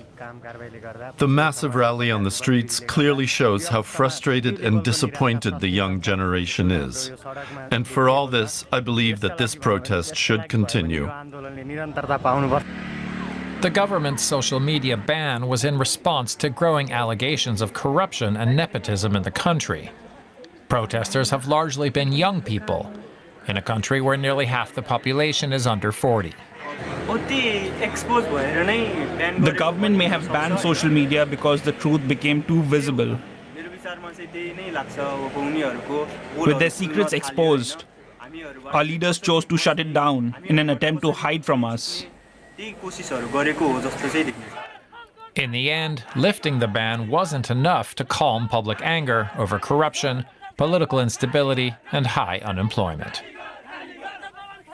DW reporter Diwakar Rai is in Kathmandu for us. Good to have you with us. Let's start with the very latest. What is the situation on the streets of Kathmandu right now? Well, the streets in Kathmandu are still filled with protesters. The movement is seen on motorbikes. People are moving here and there in the streets. Fortunately, today, no loss of life has been reported. The streets are comparatively safe than yesterday. That's all I can say for now. The Prime Minister has resigned, as we believe, along with other officials. Is there any sign that that might be enough to satisfy the protesters? These resignations will, by the top leaders, will not be enough for Nepalese. There you go. No. They demand concrete change, meaning removing the big parties that have disappointed the voters and failed to fulfill their promises. The nation now wants to see a government led by youths, possibly from a party or independent candidates who won by a landslide in the last election. Right now, the streets are still burning, and the people's rage hasn't cooled down. Hopefully, people in the streets will eventually retrieve home as the night falls. That's interesting, right? Like, the youth here are saying that they don't want these parties around anymore. Now, this is the significant change. If you're trying to think of this from a revolutionary perspective, the significance here is if they just put in a party of youth, let's call it the youth party or something like that, then that just integrates into the existing political system. There's no revolution there. That's just a change of government. But if they rewrite the system, they restructure the system politically, then that is potentially a revolutionary event. This is crazy. I wonder how many people the 5-0 and Natty Guard would have murdered by now if this were happening in the US. Yeah, I know, right? And like they seem to be rather, like the footage that I have seen, like since they have kind of just pulled the brakes on like, I guess suppressing the protest activity. Like once they broke into Parliament House, like the cops and the police were just standing back. They seem to have just been like, not our problem anymore kind of thing. And it's once that hardline power steps back, that's when things dramatically change. Had of 777, you saw the news about the Russian drone. No, I haven't seen the news about the Russian drone. Unless this is what Dilemmas was talking about before. I'm not sure. Tell us, head of 777, tell us about the news about the Russian drone. Unless this is the issue that's happening, on the Ukraine front and with NATO and stuff. What an escalation that's going to be, right? An emboldened Putin coming off a fancy military parade. China's in his corner. Trump's pulling out of the European, supporting the European Union, and Europe's got war coming from the West. The Polish government has told people to stay in shelters due to drones detected from Russia. No way! Really? Well. Now, the Polish, I've been talking about this for the last couple of months. The Polish have been fucking gearing up for war. They are ready. They know what it means when Russia pushes across into the Ukraine. They know Poland, or the Polish, don't have and suffer the same memory loss that plagues the Western world, especially the English-speaking Western world. They remember World War II. And they know what happens when powers collide near their country. It's interesting. They've been prepping. That's what I was talking about earlier. Yeah, okay. Fair enough. We might have to look into this then. Interesting. Very interesting. If anyone's got a recommendation, please dump it in the stream chat. But yes, 4AS, good idea. I'll do some plug in. That's the announcement on Twitter. Okay, let's actually have a quick look at that then.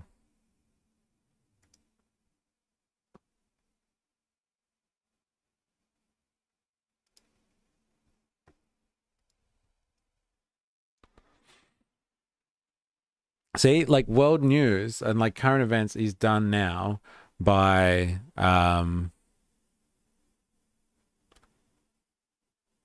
people, posting on Twitter, posting on X, and that's how everybody gets their information about world news. I wonder if I can translate it for me.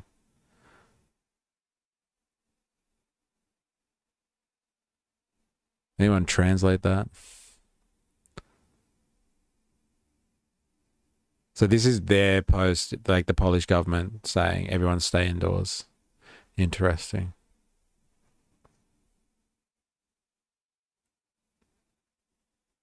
Use Google Translate.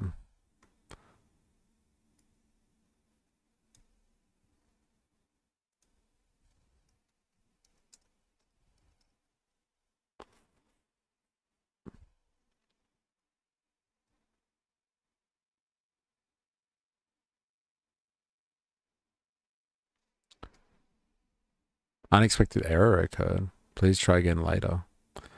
Boo.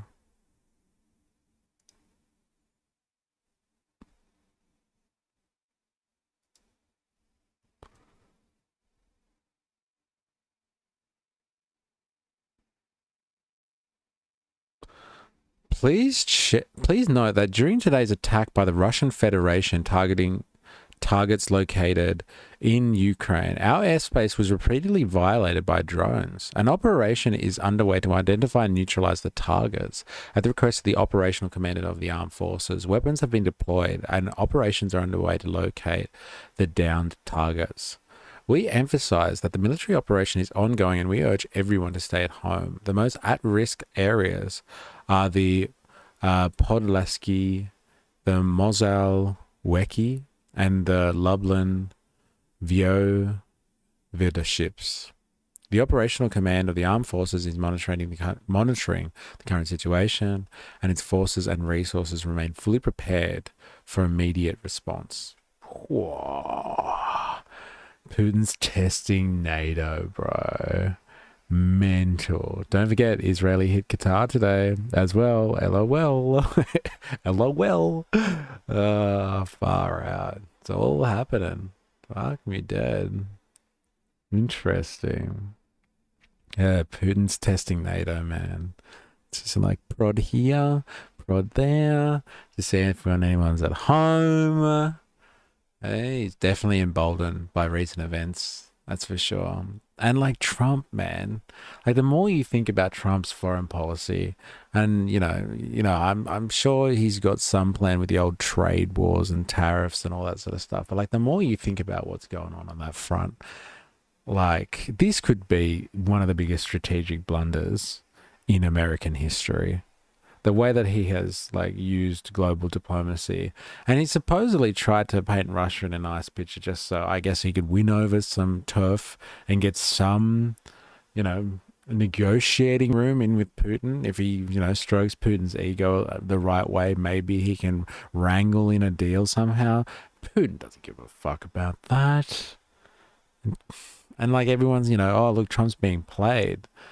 I don't know if Trump has any chips really that Putin wants. None at all.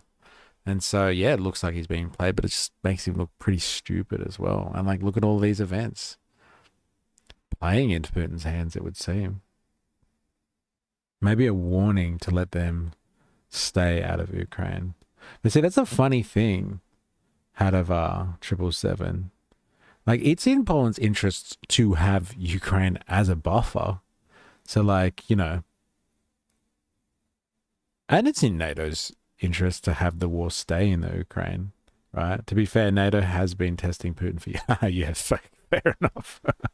yes, like that's true. Like, facing all of those nuclear warheads along their boundaries straight into Russia is provocative. It's definitely provocative. That's for sure. But like, how many people need to die on the plains of Western Europe for like Putin to be kind of comfortable with his, standoff with NATO? The right is filled with Russian propaganda. Playing to his base is of no surprise. But like, why? Like, it's so complex. If you know just recent modern history, like the Americans should hate the Russians, especially the right wing. Like, these people are the same ones that think, Reagan was the best president ever, that cowboy. And like Reagan's kind of raison d'etre was wiping out the communists and those evil Russians, basically ramping it up. So for American supremacy. And like now in like a generation or two, they are just like, they think Putin's the bomb. It's probably some type of Christian savior or something. They will use the Poland angle to sell that Putin is exactly like Hitler. Who's they? Who's they? Like the Europeans? Yeah, because what of his expansionist intentions? Putin just wants a buffer. That's what he wants. He wants a nice little buffer zone, a no man's land where people won't trudge into and be able to use to actually threaten Russia's interests on the eastern side. The western side of Russia. He wants a nice Russian-held buffer zone. And yeah, Poland's part of that buffer. I wonder what's going to happen there. Have to watch that space, that's for sure. There is no sound logic, lol, just using the tools that serve to give him power. The military-industrial complex. Yeah, interesting. Yeah, there is no logic to that form of ideology, is there? It's scary though that people can be so easily tricked into buying the most current narrative without thinking, like, just just a couple of minutes ago, weren't we against this? Like, it's really scary, actually.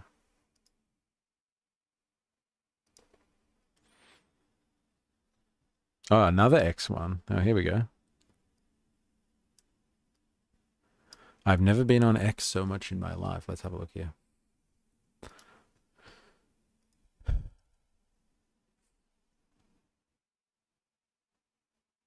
Oh, no. Air-launched cruise missiles launched by Russia have now entered the airspace over northeastern Ukraine. Okay, but like, where are they going?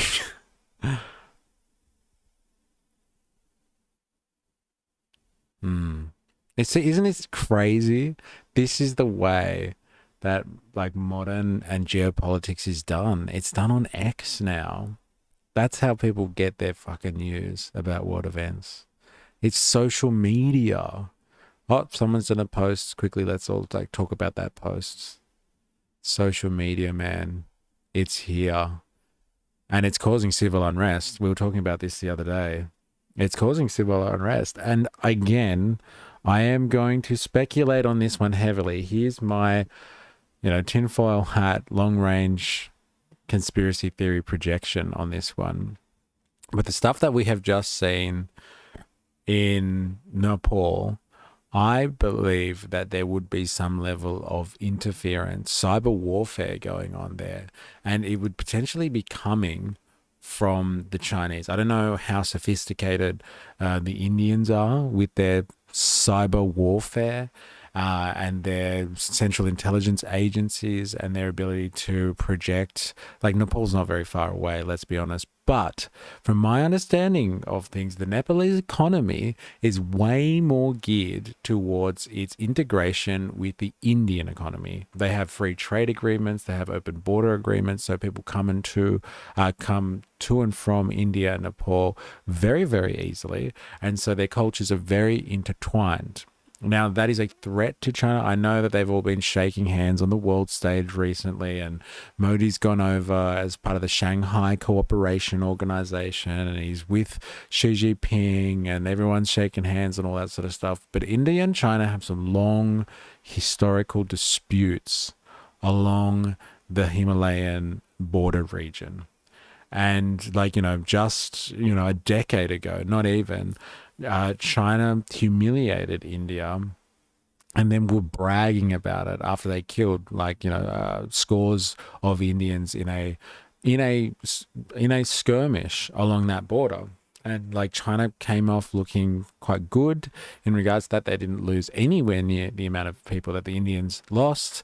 And so tensions were pretty high between India and China. It's only recently that, again, while I was speaking about this before, that through the magic of the Trump phenomenon, he's been able to push Modi and Xi Jinping together, who, like I said, just a decade ago were probably willing to kill each other over this issue, because the Indian people were livid that the Chinese were celebrating the deaths of so many Indians at this border dispute. Now, Nepal is incredibly crucial to this border dispute issue as well, because it is a buffer state between these two nations.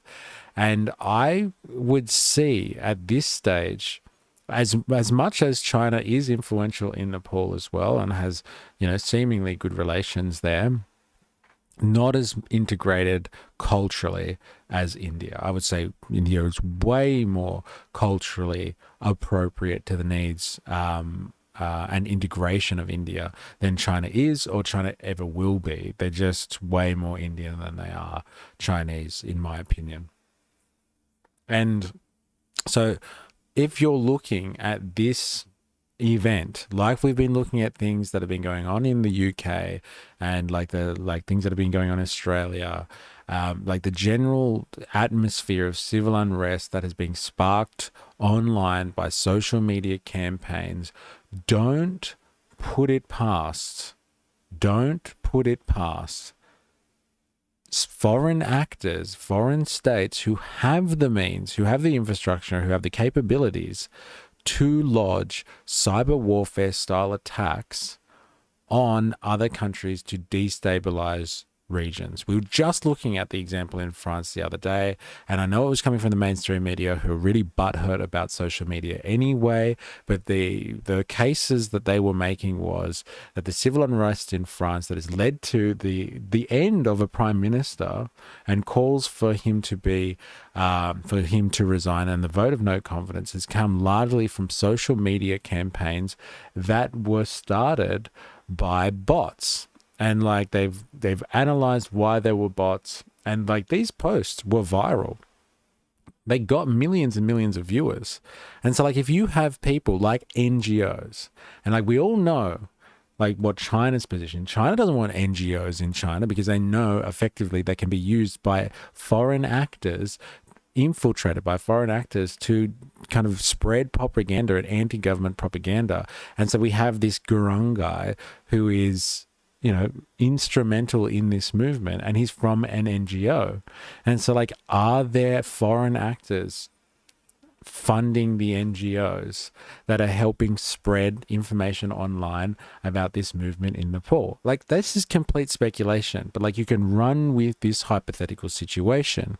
And China does have stuff, I believe, to win from the destabilization of the Nepalese government, who seems to be, like I said, have very good relations with India, way more good relations than it does with China. Not to say that it doesn't have any relationship with China, but there seems to be more of a quid pro quo going on between the Indian government and the Nepalese government from, you know, a very brief but like research into this topic, but enough to know where the economics of it works and who kind of is more dominant in that relationship. So like, you know, bringing in a new government or destabilizing one, which has literally happened. They've been deposed even. It's not just a destabilizing situation where they've been like, all right, whatever, we'll just let the protesters have whatever they want. No, this is more than that. The prime minister has resigned, the government's in complete disarray, and basically the country is ungoverned at the moment. It's a pretty rare affair in the modern world where you would have a government that's literally been completely eradicated within the space of 24 hours. And now we get to find out what happens next. But I think that would benefit China's interest. And it's very interesting. And thanks for putting us on the case dilemmas. But I think it's very interesting that TikTok met its registration needs while Silicon Valley largely dragged its feet. And they were able to stay online and stay open during this. And everybody's been using TikTok as the platform to spread the news about what's been going on in Nepal, live streaming things on TikTok. Whereas I'm pretty sure in Indonesia, TikTok was forced to disable its live feature because everyone was showing off what was going on TikTok Live. And so the Indonesian government, who are still in control of that, still in control anyway, they're not in control of the situation, but they're still in power, they told TikTok to disable the live feature. And they don't want this stuff getting out of control. But that hasn't happened in this case. And look at where we are. Look at where we are. And so all I am saying, and like, because I've just walked into the realm of complete speculation there, and I'm going to walk out of it now, but I'm just going to say it to you. We are in the second quarter of the 21st century. We are not used to the sophistication of new technologies, including the Internet of Things and specifically social media, and what that can be used for in imperialist diplomacy. If we are moving into a world where America is no longer the global hegemon and we are moving into a bipolar world of two hemispheres, let's say the Eastern and the Western hemisphere, then the imperial context has completely changed. The imperial context is now closer to what we had before World War One, where you have a series of important world powers with colonial interests because they need to feed resources into the motherland and they need markets home and abroad to service their capitalistic environments. Now, the imperialism that I'm talking about is definitely the Leninist imperialism. Both countries, America and China, have multinational corporations that need their global interests protected, and they need to have resources, and they need to have governments close to them, friends, allies in their backyard, spheres of influence that they can control to have markets and to have resources coming in and out of the empire.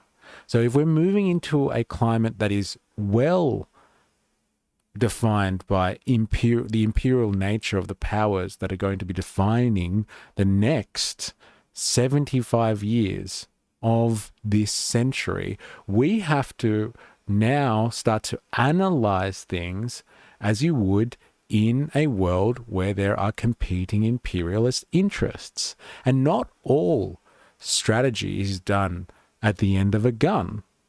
A lot of strategy is done by interference, simple interference in somebody else's affairs. And like, what a world to live in. This isn't the 1960s anymore. What a world to live in where you don't actually have to fund, you don't have to fund some bunch of insurrectionists, some paramilitary somewhere. They're like, fine, we'll give them some guns and hopefully they can destabilize things. But like, are they really going to listen? We'll find out. Let's just destabilize the place first. Or you don't have to fund some general and be like, look, just shoot this president in the back and then you can be in power, but you need to listen to us. We don't live in the 1960s anymore where that's how you figure out foreign policy. We live now in an age with social media and sophisticated technologies where we can, or governments can, if they want to influence other countries, just change the conversation at home for that country. They can infiltrate their social media landscapes and start changing conversations for the home population. This is exactly why we're seeing so much discourse right now from world governments, especially in the West, but world governments at large, because you hear this rhetoric coming out of the Chinese as well. There's all this fear-mongering around the words misinformation, disinformation, malinformation, etc., etc., etc. They're scared because they understand that with the way that the internet is structured at the moment, where people are unverifiable online, that anyone can come in and pretend to be a citizen of that country and infiltrate that media landscape, that geographical media landscape, social media landscape, and they can infiltrate that and they can start to sow the seeds of discontent. They can start spreading propaganda. They can start spreading information that suits somebody else's interests. And you can't really track where that's coming from. You really have no idea. And this is why governments are cracking down on misinformation and disinformation. I fucking hate those words. But they want to control the information that is on the internet or in their sphere of influence. And they want to be able to identify people because then they can call out other countries and say, hey, it was your people that were coming in doing this. You're causing upset in our country. You're causing this problem, or there's foreign actors that are doing this. They can really, really pinpoint whether or not this is actually coming from their own populations or not. So like, I honestly think in this era that we're stepping into now, if it's really the case that the way that the world is going in terms of its empires, expect to see way more cyber warfare or cyber interference, and expect that the unrest that we're seeing now is not just a coincidence of years and years of neoliberal policy. That's the material conditions that have destabilized a lot of populations or sowed the seeds, the sentiment that people have made people so upset.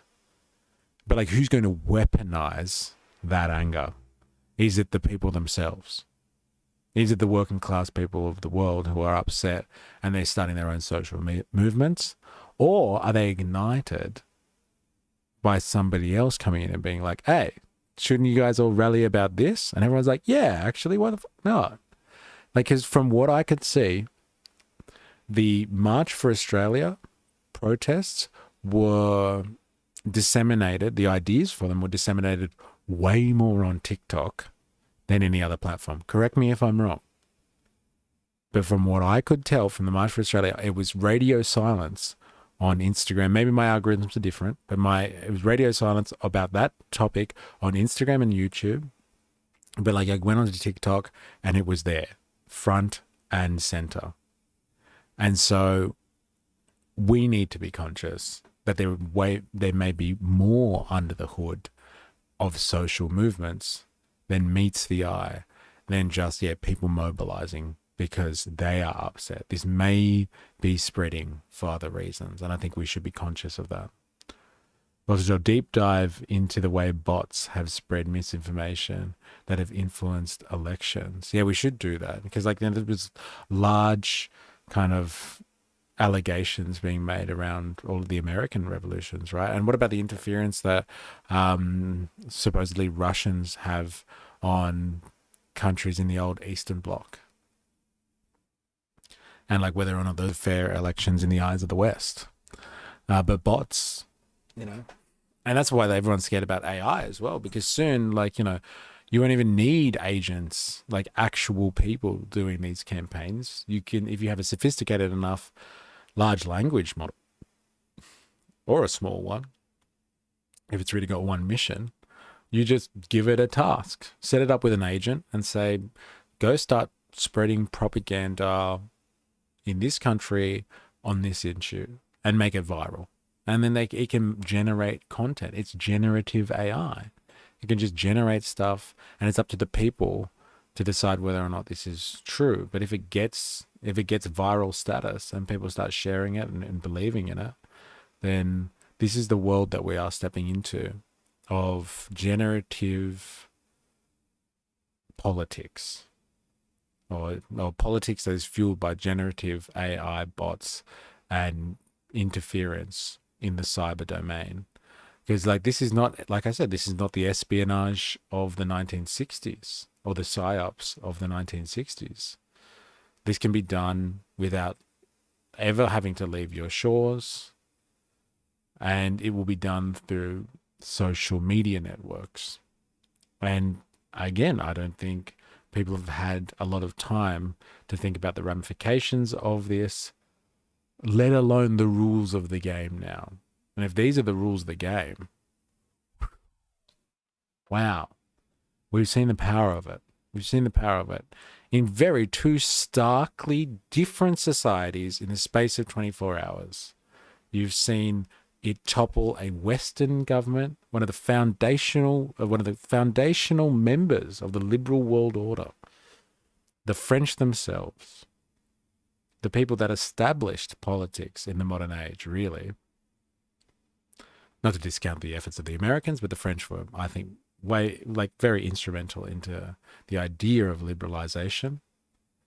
That's gone down yesterday. And then here we have, 24 hours later, a very similar situation where a prime minister and a government have gone down. But, in different styles, but, similar outcomes, really. Have you heard about the Twitch bot issue a few weeks ago, where a bunch of big streamers lost a ton of viewers and Twitch tightened the restrictions? A fair few right-wing and democratic influencers were hit. Yes. And isn't that an interesting scenario? So you have a big platform like Twitch, who, for all intents and purposes, they have a good share, if not a monopoly, on the idea of streaming culture, especially in the West, the English-speaking world, and for America. And most of the large, or a big majority anyway, of the big content creators on the Twitch platform suffered greatly because there was a lot of allegations circulating about bots on Twitch, and that like probably a good chunk of viewership on Twitch is completely artificial. It's warped or augmented. And this seemed to have been true to a large extent. Because what happens was you have these large Twitch personalities who have agents and like groups of teams of people working for them.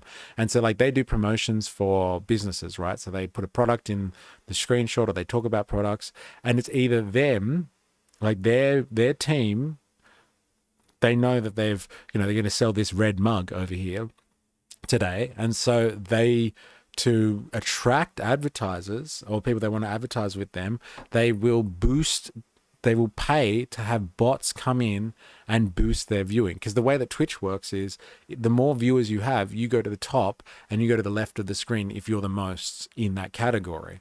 So like, let's just say you had 20,000 views. That's pretty good. But if you had 30,000, then you would definitely be on the top left corner. So the advertisers like that, and they want to see them on the top left corner. And then like, yeah, you know what? I will let you sell my red mug kind of thing because you're at the top. So if that's happening, that was happening through these influencers, let's call them, or these streamers.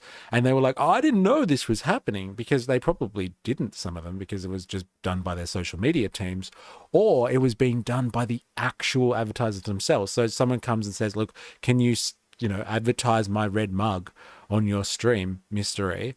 And I'm like, yeah, why not? And then I rock up to do the stream where the red mug's going to be advertised, and I'm like, fuck, there's 10,000 people watching today. How awesome is that?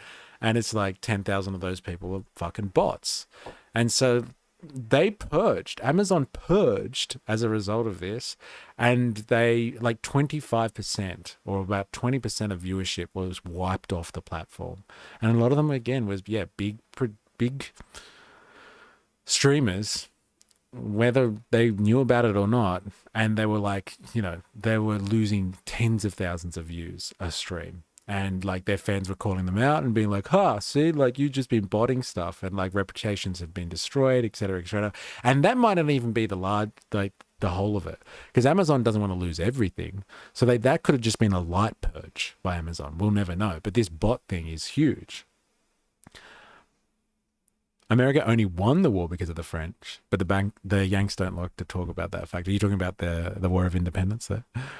There was also an article about pro-MAGA bots on FB and X influencing conversations. Yeah, there you go. Well, even Grok called out Elon Musk as someone that spreads the most misinformation, and some of the information was confirmed to be from Russia. Many people have looked into these accounts. Don't argue with people in the comments section. Chances are they are a bot. Damn. These bots communicate with each other to generate more engagement. Yeah, dead internet is a real thing. There it is. Actually, that's come up a number of times in recent streams, the dead internet theory, hasn't it? It's very interesting. Very interesting. But like, this is the way of the world now. And so we should be rethinking Lenin's famous imperialism, the highest stage of capitalism.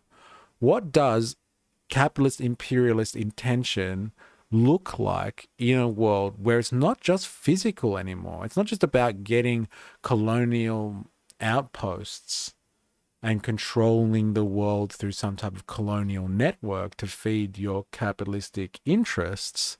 But like, what does the world look like now from an imperialistic perspective when you have a digital realm as well that you need to lay claim over? What does the world look like for Xi Jinping or Putin or Silicon Valley? What does it look like for these people? How do they control the flows in the digital realm? And is this the onset of techno-feudalism that we describe here a lot? It's definitely the rules of the game of surveillance capitalism. I think that's undisputed now. Like, look at all of those people. When you look at the footage of Nepal over the next few days as it keeps coming in, just look at the amount of protesters that have phones. And you've got to think to yourself, like, these are developing countries. And like, some of these people, they can't afford certain standards of living, but they've all got a fucking phone in their hand and they're all connected to the internet. Surveillance capitalism is more about the surveillance than most other things. If they can somehow get smartphones and connect to the internet, and like the social media platforms themselves help them connect to the internet, and the people that provide the phones want people to have this technology because they are surveillance devices primarily, not just commodities. This is not about a commodity, simple commodity production, but about giving everyone a surveillance device so you can have ultimate control over the world's populations and consume all of their data or control all of their data. Then like we have to rethink how capitalism looks, not only under surveillance capitalism, but like its imperial tendencies as well. But also a live internet is here too. You and I are both real people with our own unique individual stories and life experiences, and we are sharing our views and beliefs here. It's a beautiful thing. Struthless got me hope pilled lately. Hey, we are alive. I've been accused of being a bot many times. I can assure you that last time I checked, I am real. And yes, there are real people, but like it'll be the tools of this quarter of the 21st century to be able to decipher. Like how many times have we watched content like on this stream and someone's like, hey, wait, is this AI? It's like, yeah, that person who's narrating right now is not taking many breaths. And like it's very almost monotone kind of thing. And the power of AI is only going to get better. Man, I need to become a subsistence farmer. Well, I just assumed with a name like Jungle Potatoes that you would be able to, you already have that skill set anyway. Let's just say. I wonder what Jungle Potatoes is a reference to. I wonder if I'm missing something here. All right. Now, I did want to go on to the Indonesian rights, but I think that's kind of been covered. And I think it really covers a lot of the same issues. Like people are worried about government corruption. They're worried about, nepotism. But it's the lawmakers that they were really pissed off with in Indonesia. They were upset with the lawmakers having, living these lives of luxury where they get, incomes that are 10, 20 times what the average person makes. And the regular people out there are struggling. And so people have been protesting about that. LOL Minecraft made the name when I was 9. Okay.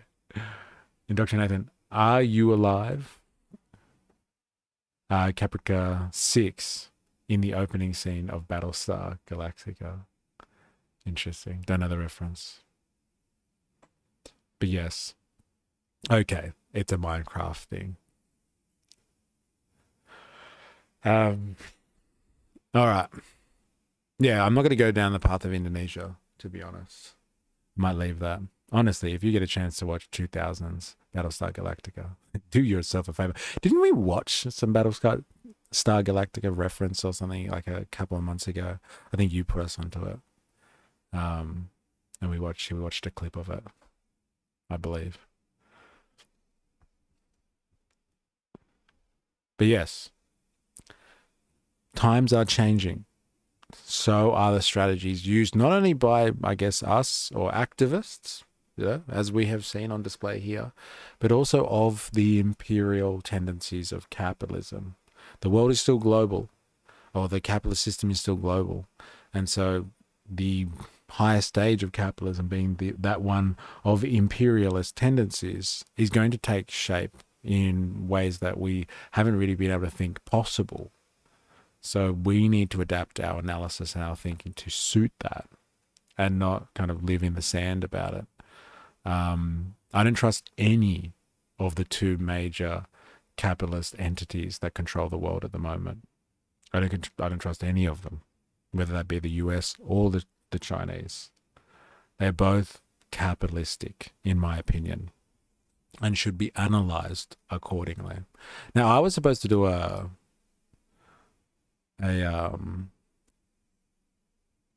plug ages ago, so let me just do that, because yes, I think we have had some new people on here today. So if you are new, please go over to the Discord, come share your propaganda,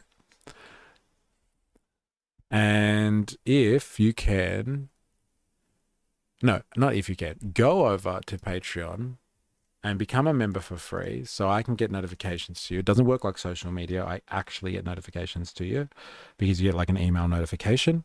And if you can financially support, please, I really would appreciate it. I definitely need the assistance. So go over and financially support that way. Has that happened again? I can't get the Patreon one through. Let's try that again, shall we?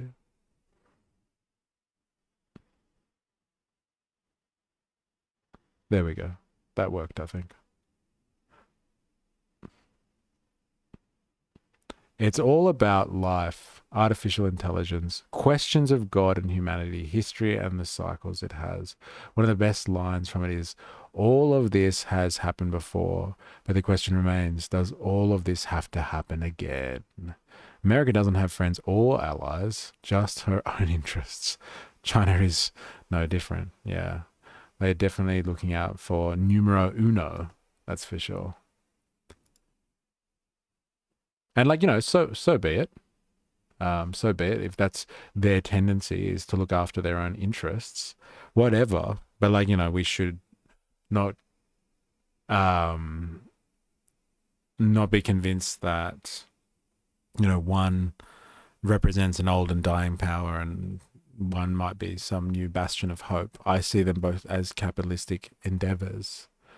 And at the end of the day, if you've been around on this stream for long enough, or with this channel, you know my position. I am anti-capitalist, and I'm sure you are all too if you're listening to this. And so, like, we need to analyze things through that lens for forever. Let it be known. I'm watching you. Now, I'm going to shift gears like massively now, and we're going to go over to look at some drama that's plaguing the Liberal Party in Australia. And it's just lovely to see conservative politicians struggling with drama.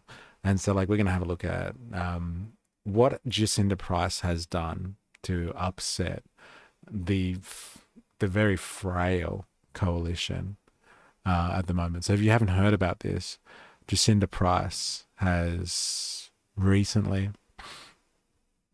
got herself and the Liberal Party or the coalition into big trouble by calling out Australia's Indian community and saying that they're just a tool of the Labor Party. And so, obviously there are a lot of Indian people that don't vote just for the Labor Party and haven't come into this country just to be pro-Labor advocates. They probably want to make lives in Australia and they're happy to be Australians as opposed to just being vehicles for political maneuvering. But fabulous own goal. So we're going to have a little bit of a look and an investigation into that. But we're going to have a quick break, so don't go anywhere. And we will be right back with some coalition drama. Yes, please. The country needs more Jacinta. Best Labor ad ever. I'll leave you with that thought. Be right back.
All right, let's do this. Where are we?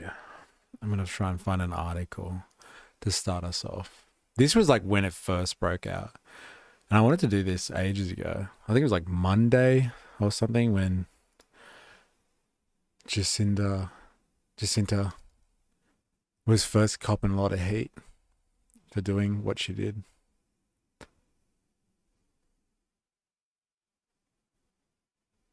I'm already on dark mode. Thanks, though. All right, let's have a look. Liberal Party faces... So this was Thursday last week that this happened. This broke. Fuck, we're almost a week old on this one. All right, let's see the story behind this one. Jacinta Price. I can't remember how to say her middle name. Let's find the... Can you guys see that all right? Yeah. Jacinta Jinpa Price has backed away from her comments about the Indian community. In short, the federal opposition is in damage control following a firebrand Senator Jacinta Nampi Jimpa Price's claims that the government is accepting large numbers of Indian migrants into Australia to bolster Labor's vote. Senator Price has backtracked and has been rebuked by opposition leader Susan Lee, but the comments have caused community anger and concern among Liberals about their standing with the Indian Australian voters. Now, I don't know whether you were conscious of this or not. If you were watching when I did the stream from the March for Australia rally in Sydney, the two cultures that were really named and shamed as, you know, the problematic elements of the mass migration wave that has been hitting Australia. The two cultures that were named to shame were the Chinese and the Indians. And the one that Nampi Jimpa, thank you. The one that got named more was actually the Indians, I think. There were a couple of speakers that got up and started talking about how they hate seeing like Indians everywhere, or they come in on these working visas and like, you know, they're taking all these jobs off Australians and all this sort of stuff. So there is a large sentiment in Australia already when it comes to kind of this anti-Indian sentiment because of influxes of these two cultural groups coming into the country. I think the Chinese one kind of speaks for itself. I think the Chinese diaspora is huge wherever you go, all over the world. There's a Chinatown everywhere. But Indians seem to, in this part of the globe, seem to be an interesting and a large group when it comes to immigration trends. So the problem with the coalition is young right-wing people hate them as much as Labor supporters. It's not the gotcha people think it is. Oh, that's interesting. I was listening to PK on ABC the other day. Apparently, Labor minister said her is like Jacinta is a plant for them. She's just completely wiped out any mention of them having a bad week last week and being forced to concede on aged care failures. So yeah, this is the long and the short of it. She's said some disparaging things about the Indian community, and basically just that the reason why Labor lets so many migrants into the country is because a large volume of them are Indian, and Indians just vote for Labor. Now, like culturally, if anyone knew Indians, like I'm assuming she probably doesn't if she's going to say something like that. Indians love their businesses, and I would say that a large cohort of them are actually very much nestled into Liberal Party politics as opposed to Labor politics. But, you know, I guess she's fails to see the nuance in that one. But yeah, Senator Price has since admitted the comments made during an interview on the ABC was a mistake, but many of her Liberal colleagues are despairing. One MP had described it as a head-in-hand moment, noting the claims have been widely circulated among Indian Australians, the second largest and fastest growing diaspora in Australia. Opposition leader Susan Lee appeared on Breakfast TV to rebuke Senator Price and later posted a video on her social media account hailing the amazing contribution the Indian diaspora has made to Australia. I'm fighting for every single Australian, no matter where you came from, she said. Those views were echoed by Shadow Attorney General Julian Lesser, who noted that Senator Price had walked back her initial claims, and by Liberal frontbencher Dave Sharma, whose family has Indian heritage. It was very poorly expressed, and I'm glad that Senator Price has since clarified and withdrawn the remarks because they were hurtful to the Indian Australian community, of which I consider myself part of. I would never seek to stereotype the political views of any community. And never mind whatever prejudice you might be revealing, you are making a pretty deep analytical error if you think certain ethnic or migrant groups all vote a certain way. It's not true. Senator Price has made the comments on ABC's afternoon briefing on Wednesday, just days after rallies were held across the country targeting immigration levels. I don't think the two are unrelated, okay? I don't think they are unrelated at all. They are, especially in the Northern Territory. Every group voted for Labor in the last election. It's not an Indian thing or a Chinese thing or a Middle Eastern thing. It's just math. There's just too many people coming in, and Price doesn't understand that nuance. Indian are the second largest group of people on Earth. Yeah, that's a fair point, actually. If you look at it just by the, like, what is quantifiable. She later released a statement clarifying Australia maintains a long-standing and bipartisan, non-discriminatory migration policy. Oh, sorry, wait, I missed that. During the interview, the Liberal senator suggested Labor likes to allow those people in who ultimately vote for them before singling out the Indian community. Now, as I was saying, I think the context of this is quite clear. The context is, or being, that the March for Australia rallies was singling out Indians. I know that in the Victorian ones, they were being named and shamed as well as the problem of mass immigration. They come in here, they're taking all our jobs, like all that sort of rhetoric. And so there was like a specific target put on Indians, which I think is rather interesting because a lot of the signage that I saw at the March for Australia rallies was, anti-Islamization of our culture kind of stuff. So like there seemed to be a lot of people that were worried about Islam and Sharia law and all that sort of stuff taking over Australia. But obviously that can't be the case with the Indians or the Chinese. But it wasn't Arabs who were singled out in speeches. Again, what I saw, it was Indians and Chinese people, which is very interesting. So it's very telling that she had come out and said this so brazenly after the March for Australia rallies, considering that sentiment that was ringing through those events. It's no coincidence that this happened just after that. She later released a statement clarifying Australia maintains a long-standing bipartisan, non-discriminatory migration policy. Suggestions otherwise of a mistake. But according to Liberals, the damage had already been done. Former Liberal ACT candidate Jacob, I can't even say that, Vada Kedathu told ABC Senator Price's disappointing comment would resonate very poorly with the community. The feedback and sentiment I'm getting from the Indian diaspora is that it's very disappointing, he told the ABC. One example can be seen on the news website, The Australia Today, popular with the Indian community, which has published the story under the headline, Liberal Senator Price disgustingly targets Indian Australians, asked to apologise after widespread backlash. So yeah, there's been a bit of a fallout here. So let's just watch a quick, I think there's the piece that I had with regards to this. Let's have a quick view of that. I think it's just interesting to show you where Australian politics is at the moment, right?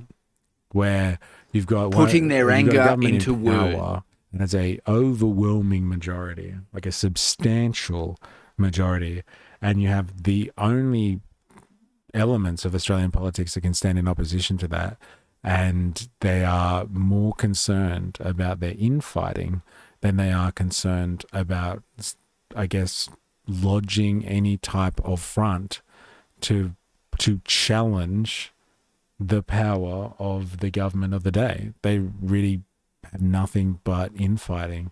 And if this is what the next few years are going to be like, let's just call it now, like Labor's going to be in power for a long time.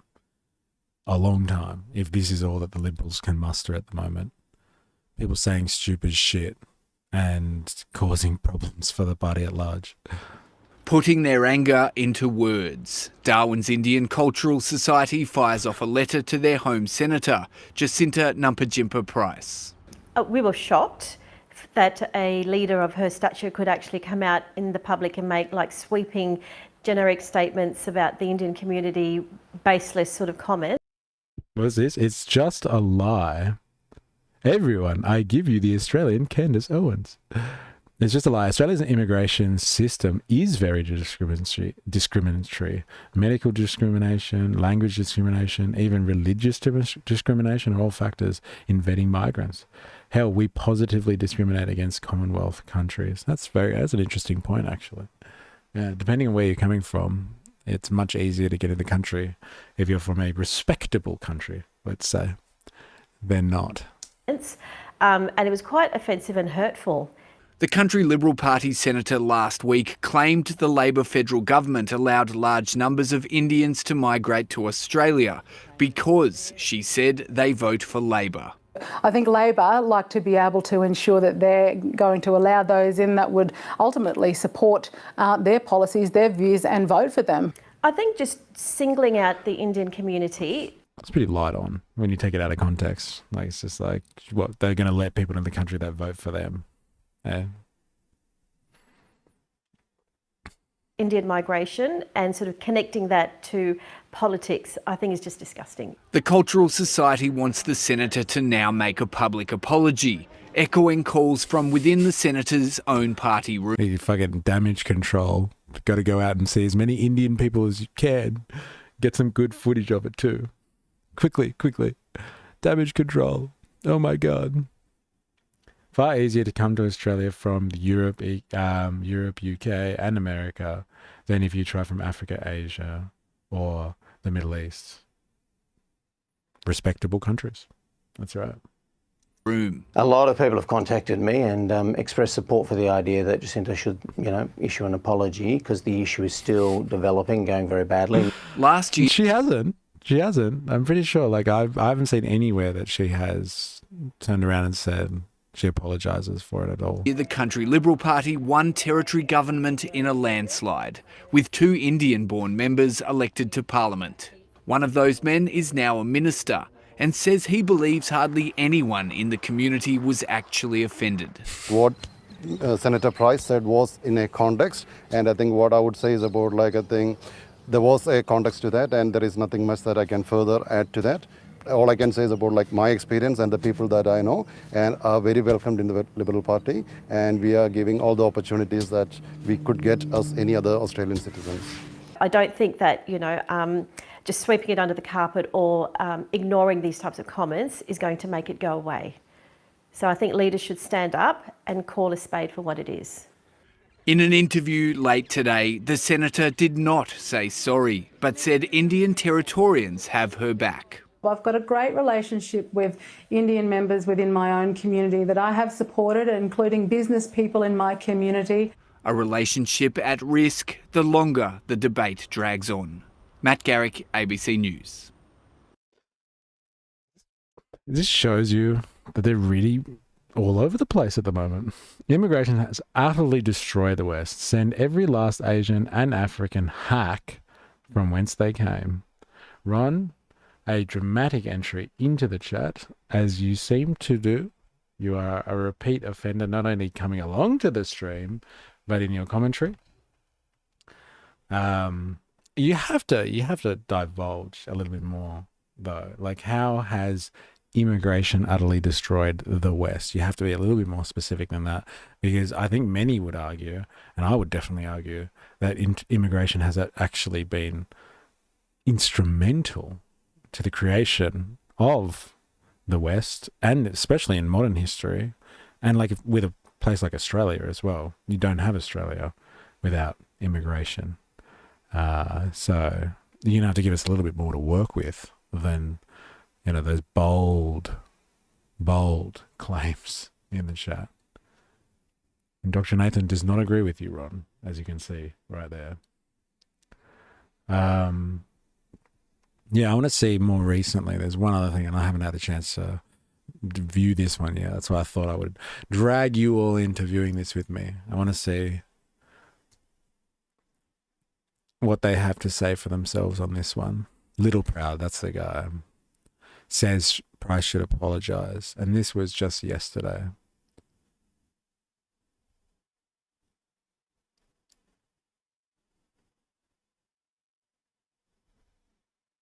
All right, let's have a look. David Littleproud, welcome to 7:30. Yeah, thanks for having me. The Shadow Attorney General, Julian Leeser, and the New South Wales Coalition have taken the extraordinary step of apologising to the Indian community. Should Jacinta Price now make a full, unambiguous apology? Yeah, I think she should. I think she's admitted that she's made a mistake. She regrets it. But I think it's the right thing to do, to simply say, you've made a mistake, I'm sorry for any offence that I've caused, and move on. We all make mistakes in life, and I think it's important that when you do, you own up to them, you acknowledge it, and you make sure that those that if you've wronged anybody, that you've made it very clear to them that you not only show regret, but you're sorry for what you said and your actions. We all get into these predicaments as politicians from time to time, and I just think that's a sensible thing to do, and I think that's what the Australian community would expect of her, and I think we should then focus in on our job, which is what they sent us there, is to hold the government to account. That's what they expect us to do, not to be talking about this, but be talking about their future and Australia's challenges that they've got from this government. Now, Susan Lee won't apologise either, and the distress in the Indian community clearly continues to run high. Should Susan Lee make the apology if Jacinta Price continues to refuse to do so? Well, it's up to Jacinta Price. She's the one that made these comments, and I don't agree with them. And let me just make it clear, it's not just in metropolitan areas. The National Party have been very strong in making sure we have immigration into regional areas. We've got a decline of population in some areas. So immigration is very important to us.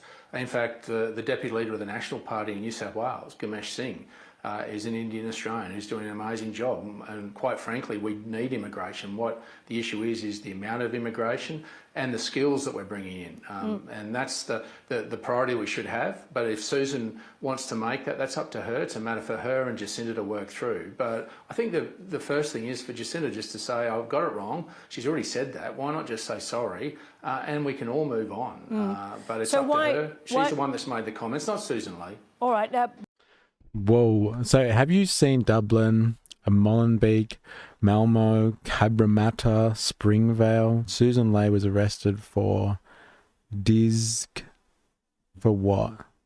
I'm not sure what Susan Lee was arrested for exactly. But like, have you seen Cabramatta? Like, what do you mean? As in like, the place, Cabramatta was thriving the last time I went there. So like economically, Cabramatta is doing really well. It's absolutely thriving. If you're saying that there is very, very few Anglo people to see when you go to Cabramatta, then that's a whole different kettle of fish. Susan Lee was arrested and charged with dishonest something 7 years ago. It's amazing how those in public life in Australia. Well. She's risen to the top, it would seem, Ron. Eh? Have you seen Chatswood? It's pretty sick. It's going off. It is. It goes off. But like, yeah, these places are like, they're getting modded on Twitch is new for me. Oh, so that didn't come through on Twitch. I saw it come through on my side. Yeah, I can see it on Twitch, but I can see it on my monitoring window here as well. Getting modded on Twitch is new for me. Welcome.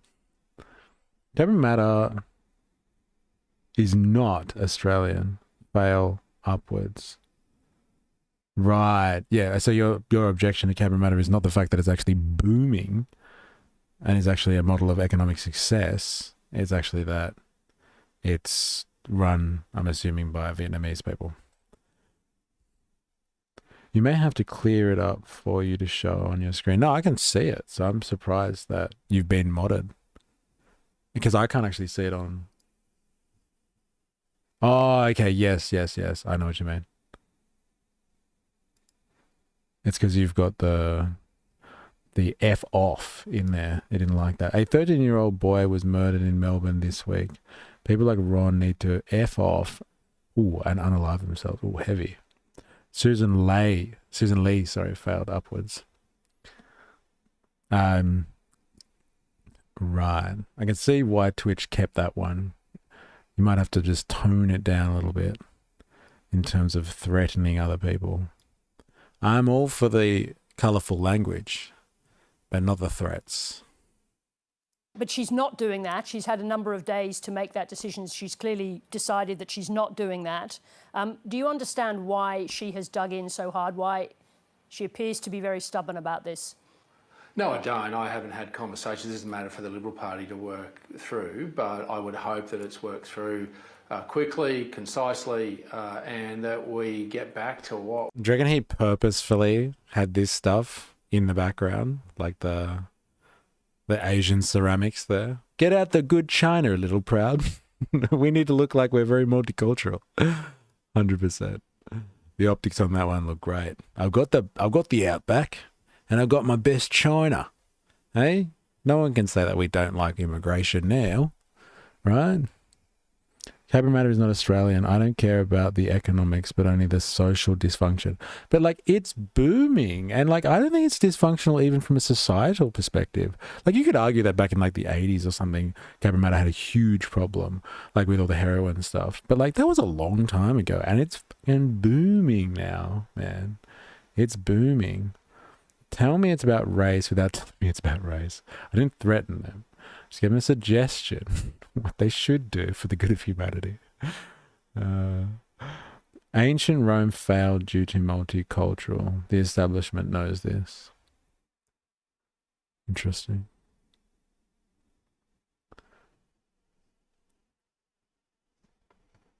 All right, anyway.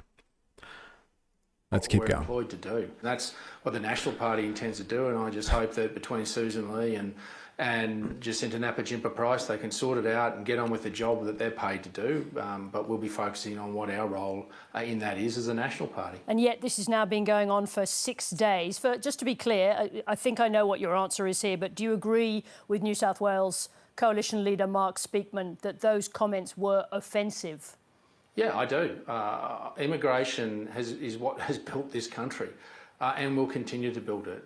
What I think we need to do is get it in the right proportions and prioritise the skills we need. We've got a housing crisis. Why wouldn't we prioritise builders, chippies, labourers, electricians, sparkies that can build some homes? We need those skills desperately, and we need them in the right proportion. So to be clear, people who hold the views expressed by Jacinta Price are outside the mainstream of politics and Australian values, in your view? Well, I do. I think most of us have foreign descent. In fact, I'm married to someone that was born in Hiroshima. It was half Japanese. I'm proud of that, but I'm proud of the life that's been built even in regional Australia. And many of the migrants that have been here, just down the road from me is a place called Stanthorpe. The Italian community have built that into one of the most successful regional communities in Queensland. So we should be proud of that. But when we bring people here, we should bring the people that we need with the skills we need, and that'll live up to the values and principles of our great country. It's all the same rhetoric. Susan Lee and Jacinta. Look, I can't even read that. But like, it's all the same rhetoric. No, we don't condone it. No, we don't like it. Yes, we like immigration, but we just got to make sure that they're coming into the right places. All right, so there's nothing new or interesting about this discussion. So let's move on. And this is... Indians. This is something that is coming from, I believe, somebody who is part of the Indian diaspora. I don't know where exactly they're from, but with a name like D'Souza, they're definitely from an area that was colonized by the Portuguese, I'm assuming. So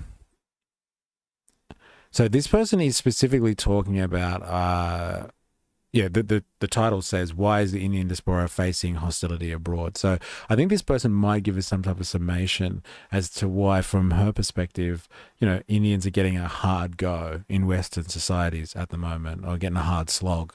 So this might be an interesting insight. I would like to know what she has to say about this. So let's give it a crack and see if there's any legs to it. Little Proud looks like he cosplays as Naruto on the weekends. People always want a simple solution or cause to the problems, when the reality is a multitude of systematic policies that contribute to our problems. We should develop our own society and educate our own kids properly. The rest of the world isn't the responsibility of the Australian taxpayer. All right, let's hear what the Indians have to say from this very specific mouthpiece, I guess. I don't know, but she's got a fair whack of subscribers. I wonder where she's coming from exactly. Who live overseas suddenly at the center of what seems like an anti-immigration backlash wave. There's so much hostility and there's so much hate towards Indians from several countries, especially over social media. What changed and what is going on? That's what we're going to look at in this video. Remember, like, share, subscribe, and sign up for our membership if you can. Now, what the trigger for me to actually look at this topic was a protest that happened in Australia last week. Thousands of Australians joined anti-immigration rallies across the country, and they had promotional material which basically said March for Australia. They said they were against immigration, and a lot of them said that immigration was adding pressure to their housing values, to their inflation. It was making Australia unlivable or unaffordable for the people who lived there. But the interesting thing about the posters that they were holding out, it seemed to be singling out Indian immigrants specifically. And there was a lot of, the government condemned the events, but it didn't change the fact that a lot of people seem to have an issue with Indian-born residents or Indians traveling or living in Australia right now, which make up, I understand, about 3% of the Australian population. Rallies were held in Sydney, in Melbourne, and Canberra, and other cities. In Sydney, between 5,000 and 8,000 people assembled through the course of those rallies to protest immigration, and they were largely talking about Indian immigrants. Now, let's put that into the global perspective, right? Remember what happened in Ireland in June, and since June, there have been a spate of brutal attacks against people from South Asia in Ireland. And these attacks have actually been perpetrated by very young people in their early teens, or young boys from 14 to say 17. The Indian community, apparently now 80,000 people strong in Ireland, faces daily threats and are calling for legal reform and safety measures for them. I'll give you an example. A 22-year-old Indian was harassed, racially assaulted with a knife by teenagers from Ireland. In a different incident about last month, a 6-year-old Indian girl of Indian origin faced abuse by a gang of children who were barely teenagers, and her parents thought it was shocking. They called her dirty and told her to go back to India. Look across, the ocean to Canada. Canada was always considered one of the most welcoming places on earth. According to Canada's 2021 census, the Sikh community in Canada amounts for a little over 2% of their entire population. Now, as per Canadian Race and Relations Foundation's hate crimes against South Asians have increased 143% between 2019 and 2022. An Indian couple in August was harassed by a group of youngsters in a parking lot. They were told to go back home. Boo, give me your insights. Stop listing it all. We get it. I want to hear what she actually has to say. Here. Go home. They should be made to feel unwelcome. I'm so sick of the pearl clutching. It's infrastructure, not race. Despite the best efforts of NSN, go back and develop your own shite hole. The Irish won't take it. One young man came out and humped the couple's side mirror. They called the man black, the Indian man black, and told him to shut up. And apparently there's been a sort of spate of anger towards Indian immigrants in Canada as well. Again, these are stray incidents. There's no evidence to show that it was widespread, but it's still quite worrying as an Indian when you read these stories. According to Pushkar Chawla in Brampton, a large number of Indian immigrants arriving in recent years have increased their presence in schools, workplaces, and neighborhoods. And this change has made some Canadians uneasy as they see Indians as competing for their jobs. Now, put this into perspective for places like Ireland and for Canada and for Australia. These countries right now are facing economic challenges. There is a strained healthcare system, a housing crisis, the rising cost of living. And somehow the really visible immigrants are the South Asian immigrants because of skin color and also because they do so well. So they wind up getting good jobs. And that has probably made it seem like they're responsible. I was wondering where the argument was going. So it's because they stand out. So they've got a different skin color. And because they do so well, there's a bit of a slight on all the other migrants that come to other people's countries and don't do well, but the South Asians, the Indians, do. They do well, and it looks like that they're taking wealth off other people. There's a bit of elitism in that assessment there, right? Responsible for the crisis that these countries are facing. Take a look at the United States. Now, notwithstanding Trump's change of tone towards India recently, and the fact that he's complicated the entire matter between India and America to do with Russian oil, we put a pause in that as politics and geopolitics. But let's take a look at what's going on the ground. A video surfaced on social media in July, capturing a disturbing incident of racial profiling and discrimination against an Indian origin man. In the clip, one American man approaches a man of Indian descent and knows, "What are you doing in my country?" he asks him. American expresses hostility and he says that too many Indians are in white countries right now and the Americans are fed up with the situation and they should effectively go back home. So there's a lot of that going on. What is our government saying? Our Ministry of External Affairs in April this year said 91 Indian students were violently attacked overseas in the last 5 years. 30 deaths were linked to such assault. The highest number of attacks took place in Canada. 16 Indians were killed in Canada, followed by Russia and the UK. And Indians belong to... Followed by Russia and the UK. Are you listening to that? That's an interesting stat, isn't it? That's crazy. What did she say? 30 Indian people have been killed.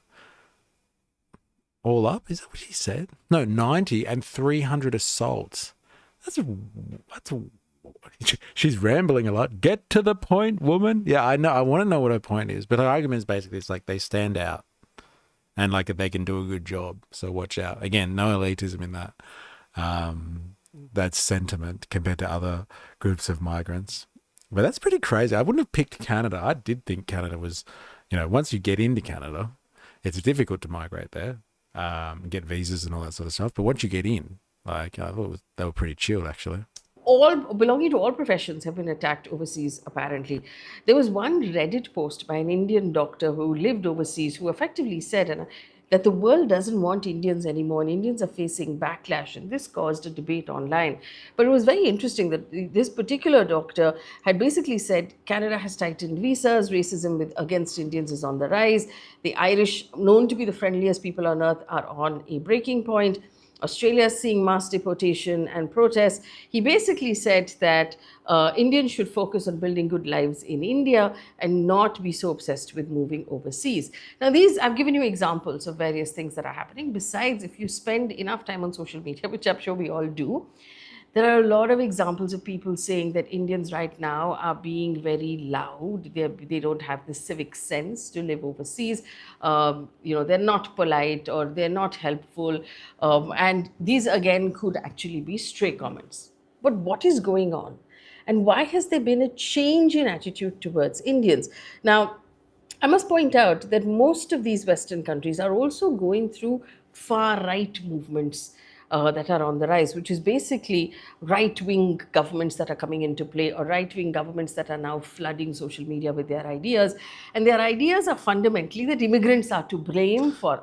This is the theme of the stream today. It's fucking social media. Goddamn social media. Seriously. Get to the point. Poor AS is pissed off.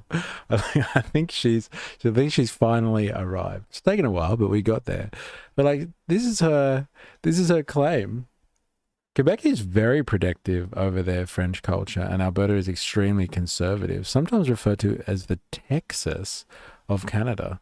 Yeah, see, I just thought it was really hard to get in, though.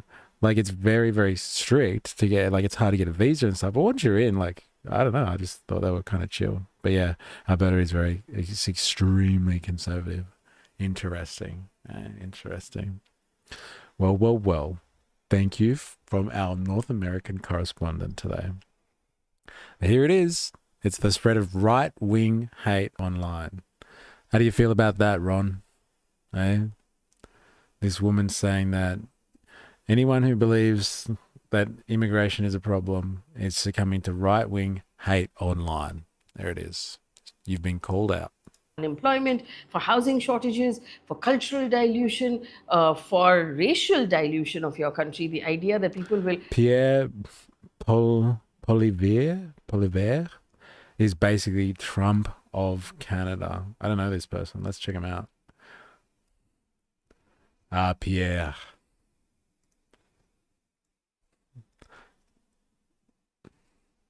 Oh, okay. Wow. I think I have seen this guy, actually. Hey, when they're doing their tie-up like that, right? That means business, doesn't it? Hey? He's got a Trump face. That is a Trump expression. You know? come from somewhere else and then completely take over and outnumber you, and you will become a minority. The idea that whites will become a minority has become a very popular idea among these governments. Now remember, we are all very familiar with this sort of 1920 German idea that if you want people to support you as a politician, you have to give them a common enemy, and then you have to present yourself as their savior who will protect them from that common enemy, right? So a lot of these countries are doing that, saying, hey, you know what, immigrants are coming and taking your jobs, I will protect you from these immigrants. Various countries have done it over the course of history, and now we see a lot of these countries doing it as well. But take a look at where Indians sit in these countries. In the US, the Indians are the most affluent immigrant group. Incomes of the average Indian family is double the national income of the US. In Canada, they are the largest new migrant community concentrated in housing stressed cities, so they become very visible. In Australia, Indian numbers have doubled in the last decade, the fastest growing migrant group in Ireland, which used to be a very monocultural society for a very long time. Indians and South Asians now are the new demographic change that country is seeing. But why Indians specifically and not? Well, she's made a claim there that they are just better than other migrants. They do really well. What is it? Double, she said? Double the average income in the United States? Interesting. Right wing would never have let her in the first place.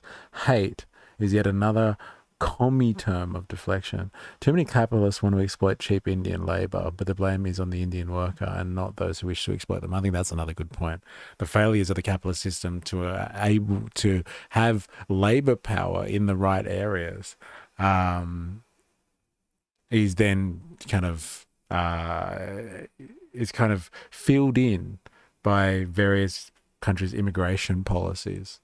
And so, yes, you have cheap labor solutions coming in here and there. This chick is liberal peeled. 4AS. Volts, those capitalists you speak of are fascists. Yet another vile form of socialism. Holy, Ron, when will you just... says Remag. Well, is Gates a capitalist or a fascist? Lib-pilled. They could be worse. Now, the lines are blurred between fascist and capitalist, can I just say? I know you're asking Voltaire, but, it depends what you mean, really. not all of the South Asians who are there. Now, one is we make up the largest diaspora in the world. Just simply our numbers, right? India right now is the most populated country in the world.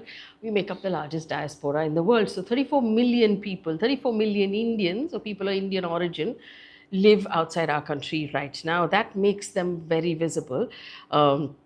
Indians are also, because Indians are hardworking and successful, they wind up being in very prominent positions. So Fortune 500 companies, in politics, in business, in medicine, people are aware of the fact that doctors, nurses are all Indians. From Rishi Sunak to Google to Microsoft, you see Indians everywhere. And there is a slight sense of, why am I seeing Indians around me all the time?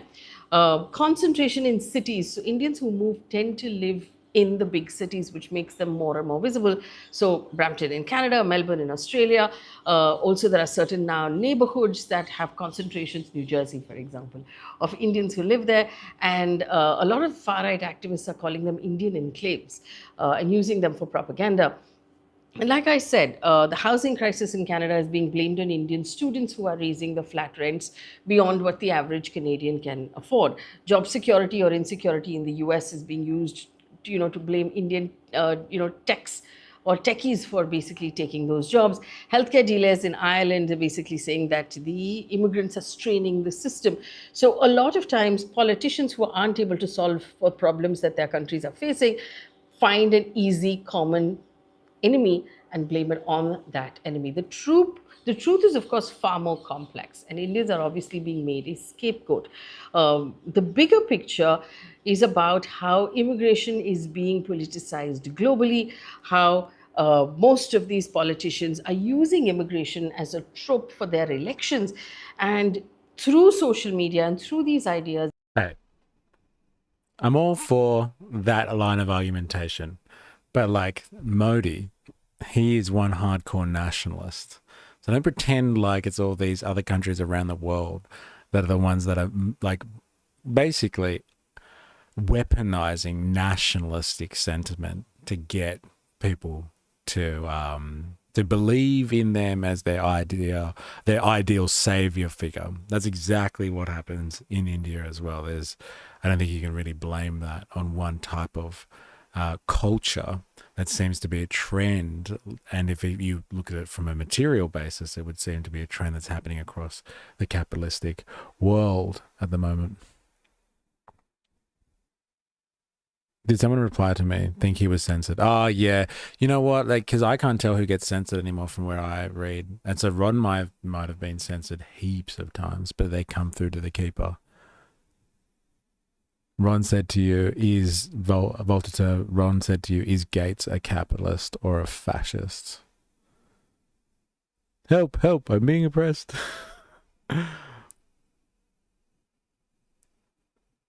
Interesting. I don't know, man. The nationalistic sentiment seems to be the concern here. And it takes on any form of the dominant culture, right? For any nation.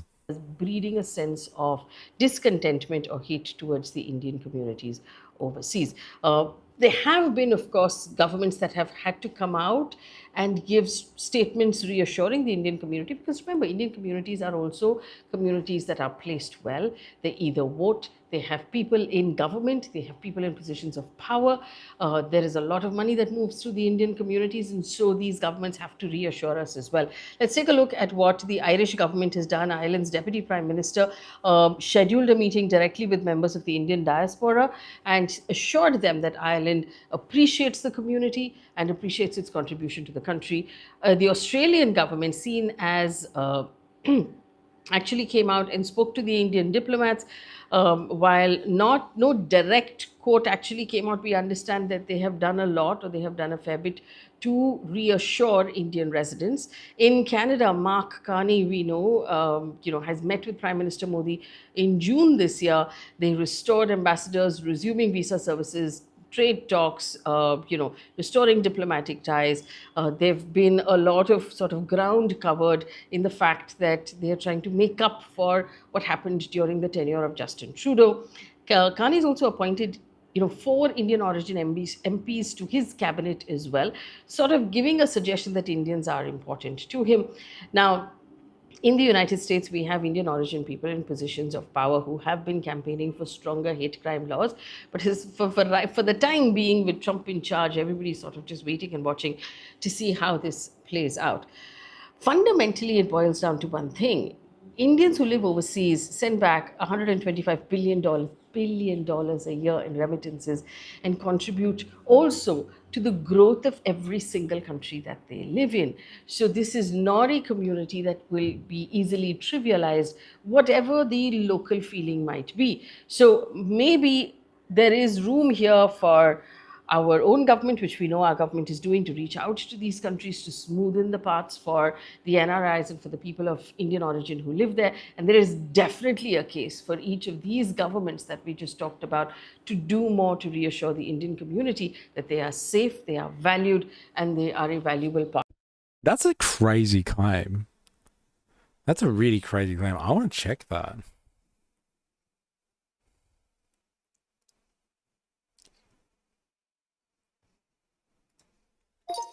We've just heard an allegation that the Indian diaspora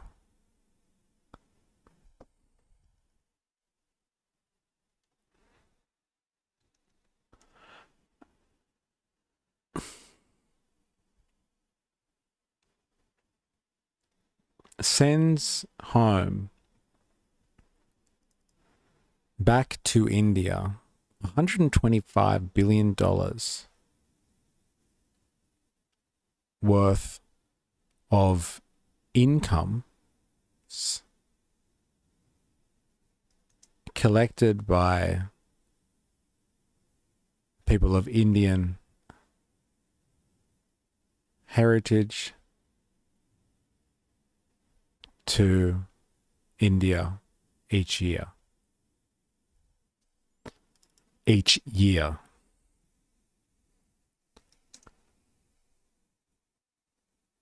Can you please verify this claim?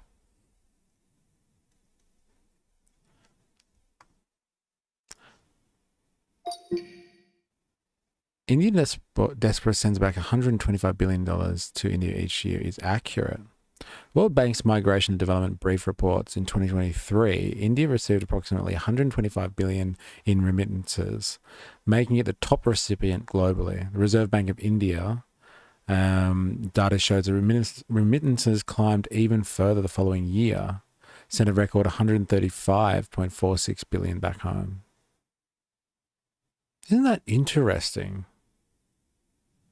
I never even thought about that. But they have, but people spend the time to quantify how many people work abroad and send money back to, like, I don't know, their families or something like that. That's a crazy stat. $125 billion is no drop in the ocean. That's massive income. Like, that's part of India's revenue, really, if you think about that, right? Because they put it into, I'm assuming, Indian bank accounts and spend it in the Indian economy. That's an interesting system, isn't it? That's like mercantile type economics. Organic or whatever. But it's pretty crazy if you think about it. YouTube chat is getting spicy like a foul curry. It is a bit spicy today, isn't it? Ron, you came and did this. You spiced it up. People are taking exception. Facts talk and numbers stream. There are too many people being let in so the government can say, look, GDP graph, go up. Pacific Islanders are expected to do the same. Yeah, the chat is a bit spicy today. It's a little bit spicy. Part of that country. But the question that still sort of looms that I don't have an answer for are these stray comments about Indians not having any or enough civic sense. Remember, we ran a story also about people spitting in parts of UK, pan stains, and how that was becoming a problem in some, in some smaller cities as well. Let me know what you think about the civic sense question. I think that's the thing that stings people, is the cultural integration element. If people come to a country and they don't integrate, or assimilate is the word that they like to use when it comes to immigration. People don't assimilate, it really fucking rubs people up the wrong way. And I think there's a good argument for that. because there are local customs and things need to be respected. Like, if you go on holidays, you have to respect people's local customs. So I get the argument there. So that's what she's trying to speak of there. But I really can't get over the economic issue there. Like, let's just look at this from an economics perspective. If you were, let's say there's 10 countries that the Indian diaspora sending all their income from, or a large majority of their income from, back to India, and there's 10 countries that there's $134 billion intake a year. That's $13 billion out of each country's economy. That the working people usually, when they get their monies, they spend it in the country and that circulates in the economy. But if they're sending it overseas, if I was going to mount an argument as someone who is anti-immigration, I wouldn't talk about the culture. I wouldn't talk about the fact that they're taking our jobs. I wouldn't talk about any of that stuff, make it cultural or personal. I'd just be look, 10 billion, we lose $10 billion a year that should be circulating in the economy at home. And these people are coming here and they're sending our money overseas. I'd be, that's an economic argument, a grounded economic argument, it would seem. It's coming out of the, what was it that, what source did they use? The World Bank's Migration and Development Brief Report. If you really wanted to actually have a proper conversation, you could make it more factual as opposed to completely emotive and they're erasing our culture and all that sort of stuff, which is, whatever. People might be passionate about that, but it's purely subjective. You could argue over it for days. That's the argument they use for Latin immigrants here, that they send it home. They send money. They're taking money out of the economy and sending it home. See, that's that's a much stronger argument than any other type of argument. But they still spend the money. It's not like they're eating. It's not like they aren't eating, buying clothes, enjoying entertainment, paying rent, etc. Yeah, absolutely. But you could. That's such a bit a stronger argument on an economic ground. It's be hello, money is being sent elsewhere. But yeah, they're still adding to the economy. Interesting, though. Very interesting. Very interesting. Pacific Islands are expected to do the same. Yep, a massive stream of income for Pacific Island nations is remittance. You know why I take exception here. Yeah. Look, it's not a new phenomenon anyway. Let's be honest. People have been migrating to places for hundreds of years. Sorry, for thousands of years. They migrate somewhere to start a life and they try and send things back to the home country. How much do billionaires send to offshore bank accounts or take tax evasion? See, same argument. That's a good point. It's a very similar argument. Why should corporations come somewhere and offshore their profits, pay no tax on them, and then pretend like they've made no profit in the country? It degrades the local economy. It's an interesting point. That's a very interesting point. I wonder, it's probably a lot more than, $134 billion being extracted out by multinational corporations around the world. It's probably a lot more than $134 billion. But it's still sizable trunk, though. And they all send it home thanks to Remitly. Yeah, there's some middleman out there, some middleman financial organization making big dosh. Some good coin on that. Very interesting. That's the most interesting thing I think she said. You really can. That's just a Saturday for Muskie Boy. Dude, look it up. There's a market for it. All right. Well then. Dude, I am serious. This is a real thing.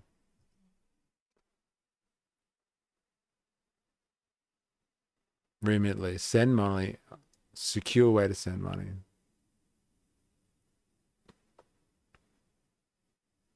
Why millions trust Remitly. Peace of mind. You and your loved ones can track your transfer every step of the way. More money makes it home. More money. What about all the money? Thanks to our great rates and special offers. Delivered time, Gary. You can trust that transfers will be delivered.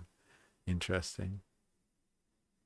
Hey, this is how you manage This is how capitalism manages the global workforce. You don't even have to be in the same country as your family anymore. If you are working class, the capitalists will help you for a fee get your money back to the country of your choice. India, Philippines, Vietnam, Pakistan, Nepal. Hey, you name it. We'll get your working class dollars back to your family, the people who need it the most. There it is. There it is. Fossil fuel industry is famous for that in both of our countries. The Panama Papers, yeah, I get these ads all the time. And therein lies the issue with Aussie governments. Tax resources properly, and you have all the money you need to square up the debt and pay for all the social services Labor wants. Yeah, that's a pretty good fucking point, actually. Yes, let's go after the resources and put you in a database for when it's time to start rounding them up. Yeah, I know, right? It's complex. It's not easy, is it? It's not easy. It's not easy. But it's the similar argument, Do people keep their profits in your country so you can tax them? Should people keep their incomes in your country so it can stimulate your economy? Very interesting. It's not easy, that conversation. My God. Not easy at all. Look who they're marketing to as well. And look at, we've got people in our service center, real people like you in our customer service center. All right. We're going to leave that there. It's just another money transfer system. It's just in a more regular manner. So these companies can get better deals of currency conversion than a Western Union. Right, okay. All right, we're going to leave it there for today's kind of political analysis and general analysis of the woes of capitalism. I'm going to do some Rome Total War gameplays. So if you're interested in hanging out and continuing the conversation, which has been rather controversial, I actually thought it would get less controversial, bagging on Jacinta Price and laughing at the fact that our conservatives are destroying themselves. Because come on, it's funny, right? But this has been very, very controversial, this last part of the stream. So yeah, if you want to hang out and continue fighting in the comments and you want my 2 cents, let me know. We're going to start up Steam now and see if my computer can fucking handle it. Seems to be going okay at the moment. Seems to be all right. You can shut some stuff down. I'm glad we got an actual Indian perspective on that, though. I'm glad we went there. Because, whether you agree with her or not, I think her opinions are valid because she would actually have contacts within the global Indian community and can speak to this issue from a unique perspective, right? I think that's important.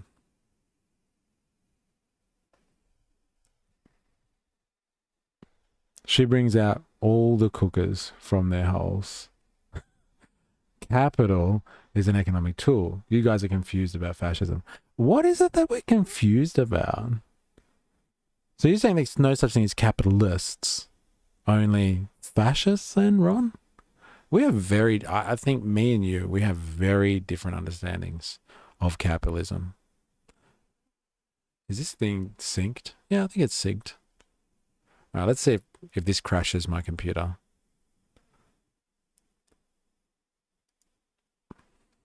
God, I hope it doesn't.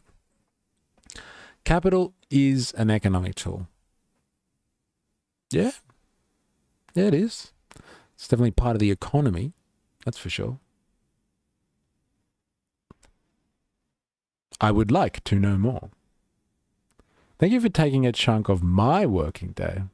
Long form streams take the edge off my 12-hour shift. Lemaz, no problem. No problem. My pleasure. Thanks for coming. Thanks for interacting as well. I know you like to stir the pot from time to time, Lemaz. It's funny.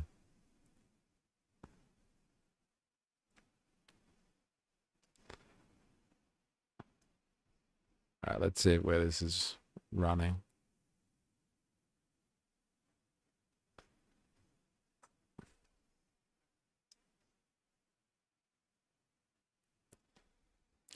Go get him, Nate Dogg.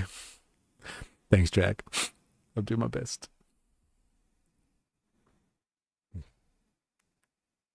There's capitalism, and then there's crony capitalism. If you don't laugh, you cry.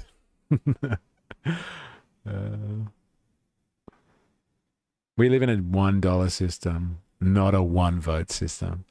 That's a scary reality for us. It is scary, isn't it? It's scary how you say that. All right, let's see if I have. This is gonna crash my computer. Let's have a crack. Seems to be okay. It's a bit hot. It's not as bad as it was yesterday, though. I think I've isolated the issue. I think my computer was overheating. So I don't know if you can hear that in the background, but I've got like a fucking huge fan pointed at my computer at the moment until I figure out a way to stop it from overheating. It's not as hot as it has been in Sydney either, which I think helps.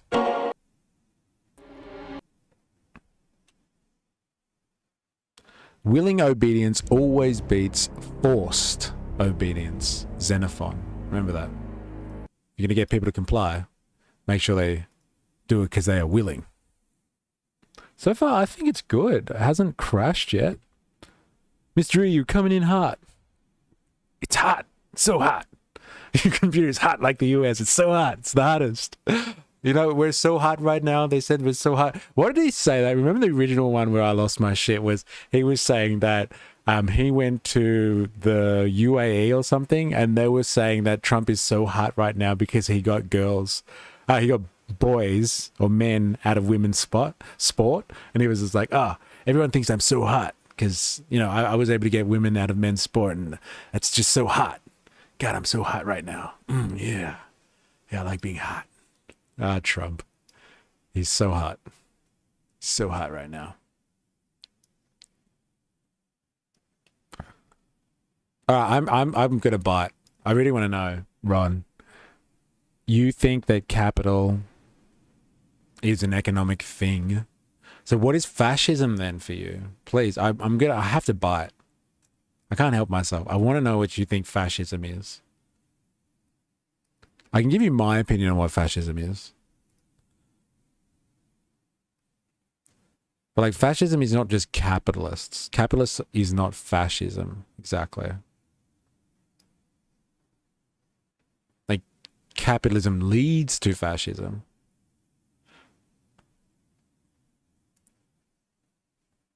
Just like you could argue that capitalism, it leads to socialism and communism and all that sort of stuff. But like, what is your meaning? What is your exception to fascism? Sorry, to being like things being described as capitalism. I want to know. I gotta know, damn it. Fuck, it's so loud. Ah, yes. Mere infantry, the poor beggars. Platus.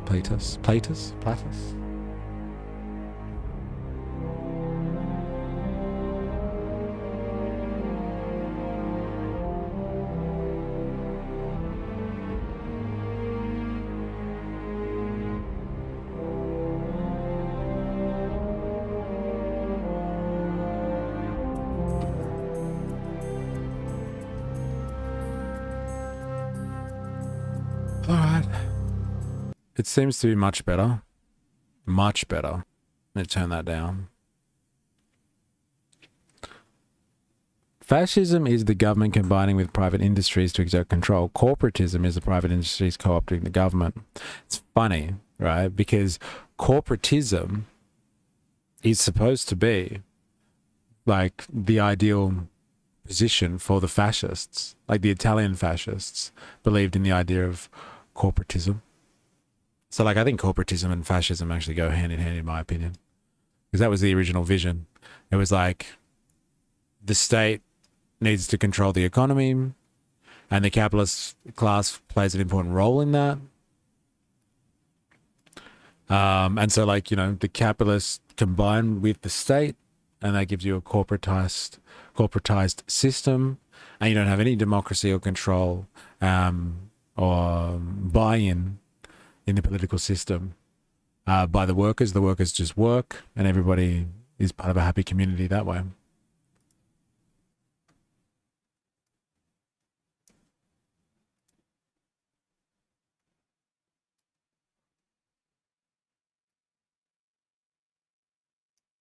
Interesting perspective.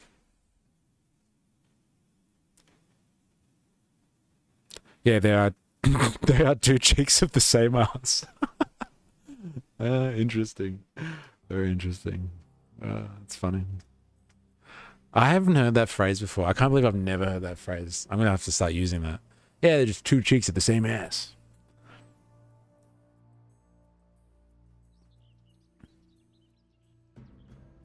Damn, it's pretty bright.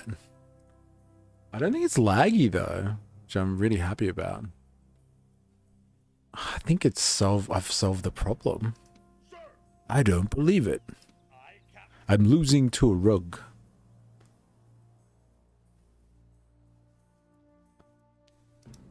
Yes, master.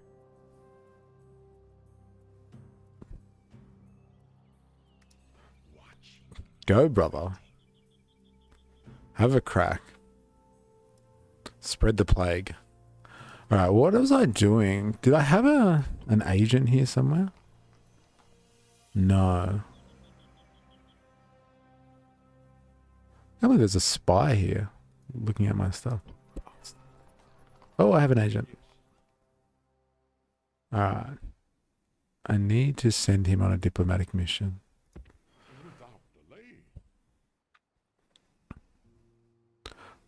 Ron, you are the funniest addition to the Motley crew. Straight up. Mystery, you're going to attack Macedonia. No. But you know what? They actually finally got rid of my alliance for AS. I kept on trumping the AI. And like every time that they said they cancelled the alliance, I was just like, how about I counterpose you with an alliance? And they were always like, oh, okay, fair enough. I could do that. Ooh, it's getting a bit laggy. No, it's not. Actually, it's okay. I wonder if I can risk it all and change the settings. I wonder if that's making a difference.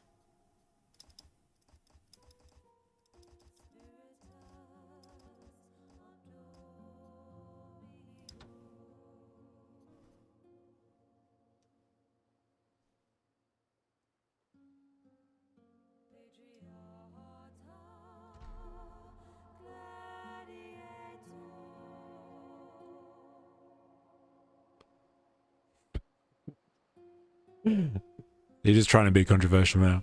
Asians are small and good for thieving. Which type of Asians?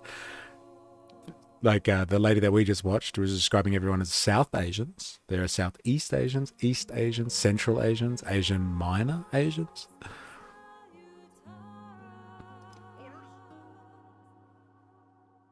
Yeah, where was I? I was going to check out what my building and construction looks like. We got 5G in the B. That's pretty good. Yeah. I feel like I haven't played in ages. No, I can't build anything. Fantastic.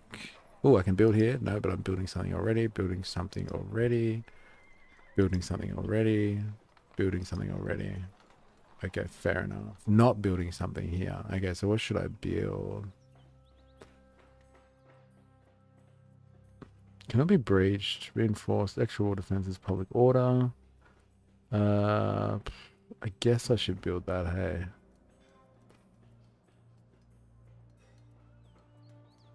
Trade bonus 20%, communal farms, crop rotation. I think I might get that.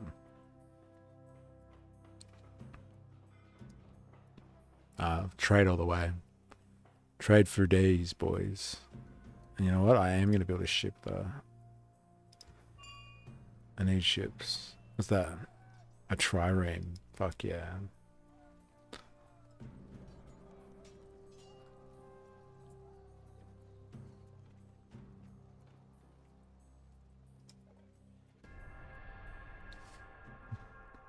Those skinny North Koreans can fit into small spaces. Yo, what'd I miss? Oh my God, Trippy Tucker's in the house. Welcome. I can't believe we're discussing these tactics here. All right, Trippy Tucker, what do you want? Like, honestly, we have been over such a diverse range of topics. But, like, I guess if you wanted, we could start with what the hell happened with Nepal, eh? I think it is laggy, actually. But it's holding up. Yeah, it's a bit laggy.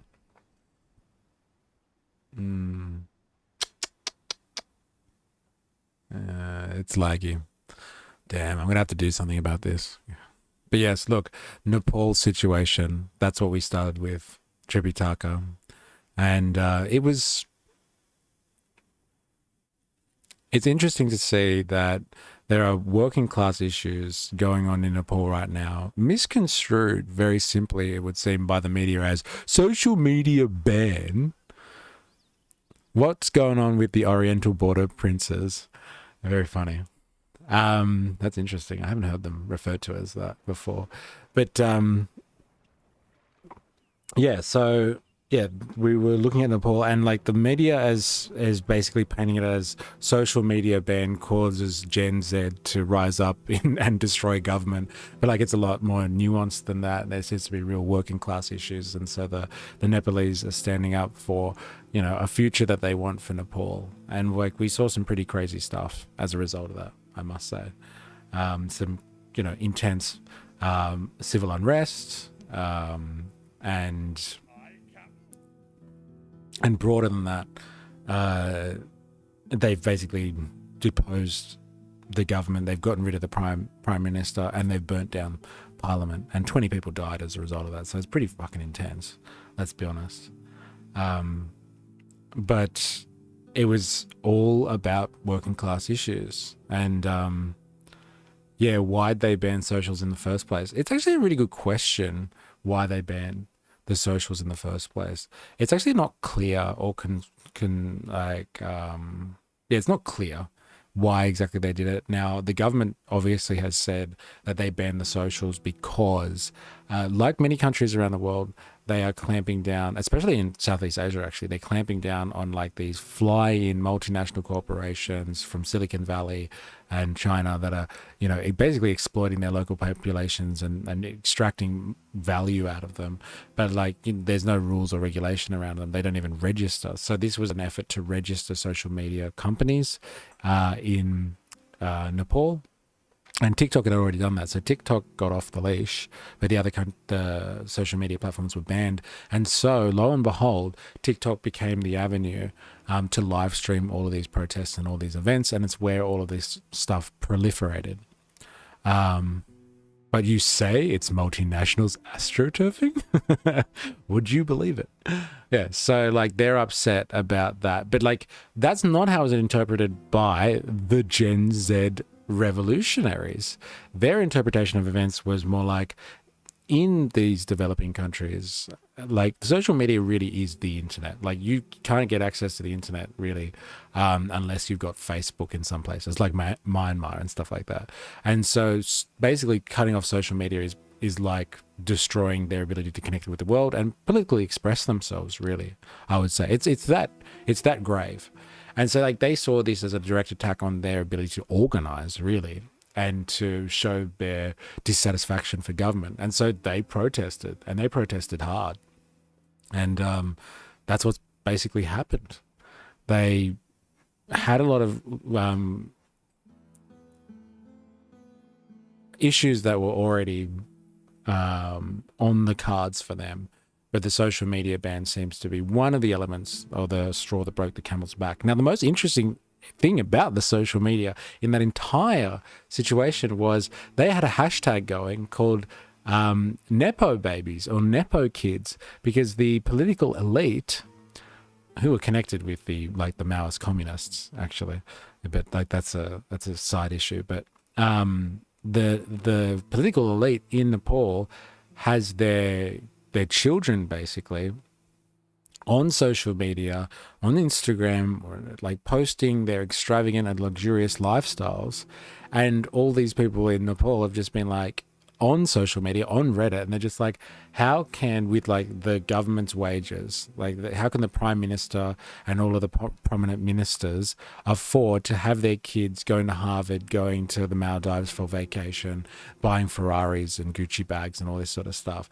Like the government and the taxpayer money, so their government incomes cannot cover that. They must be getting money from other avenues, and they think that the Nepalese taxpayer is footing the bill for these empire building Nepo kids.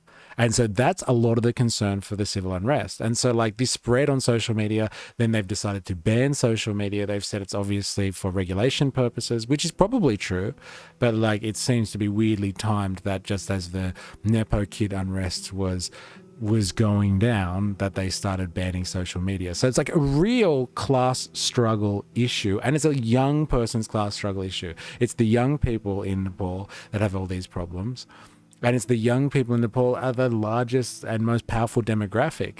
50% of Nepalese people are under the age of 40. Under the age of 40. That is like just unbelievable from a Western perspective, from the perspective of any in advanced industrial nation, that you could have so many people under like in such a productive age range, right?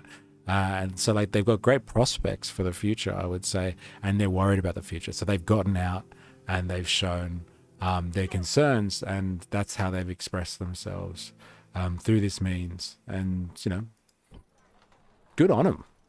Hey, fight the machine, man. And they've definitely been fighting the machine, the Nepalese. Definitely been fighting the machine in that regard.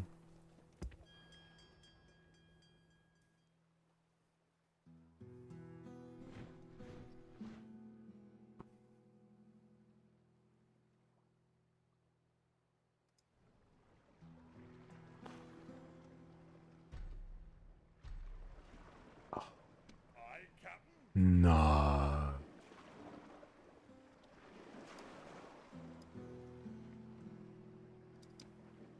Oh no.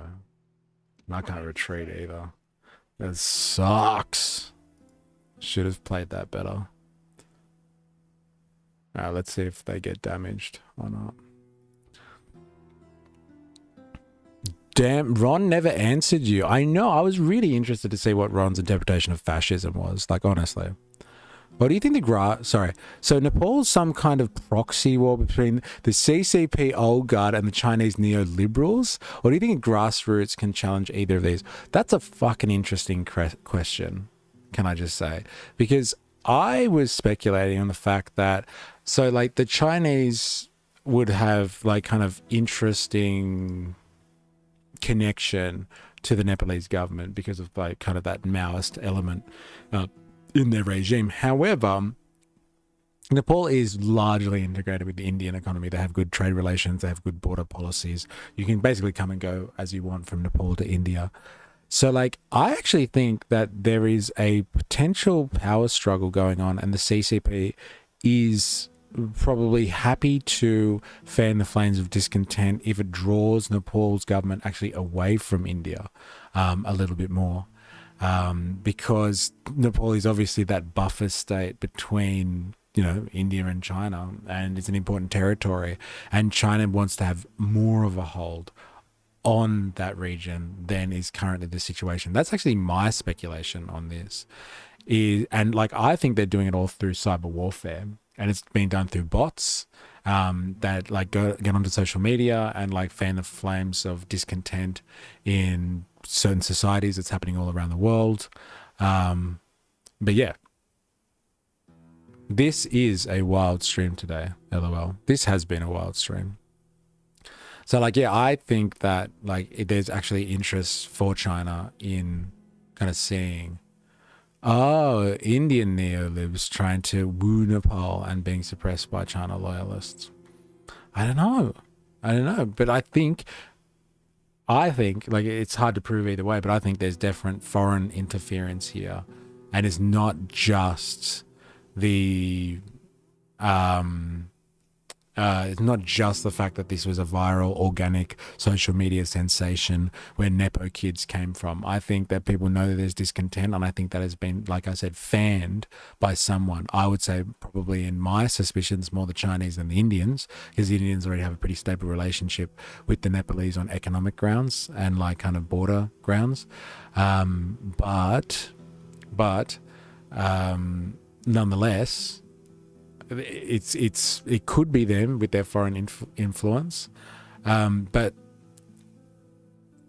I spent a lot of time just talking about the fact that I think we shouldn't discount that if there is a little bit of discontent, it can be kind of given a lot more juice, let's say, thanks to some good old foreign influence.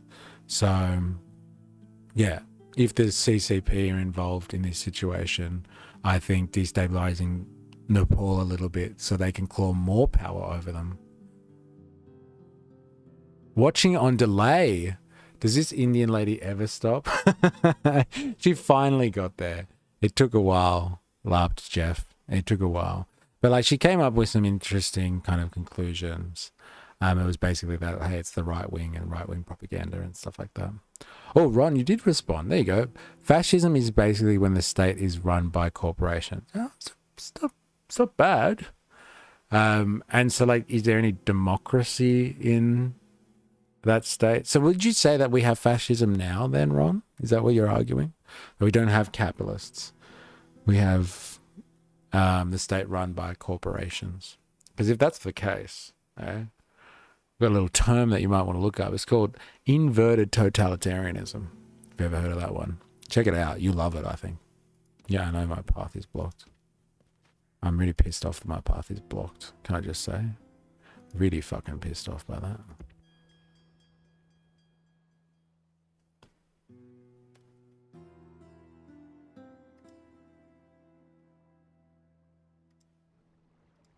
Moving ashore. Ready to sail. Ready to sail. Yes, Captain. Noble master.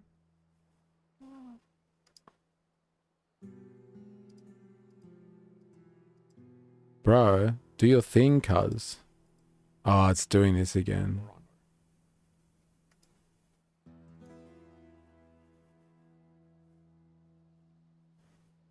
Why can't I talk to him? Oh, it's a merchant, that's why. Ah.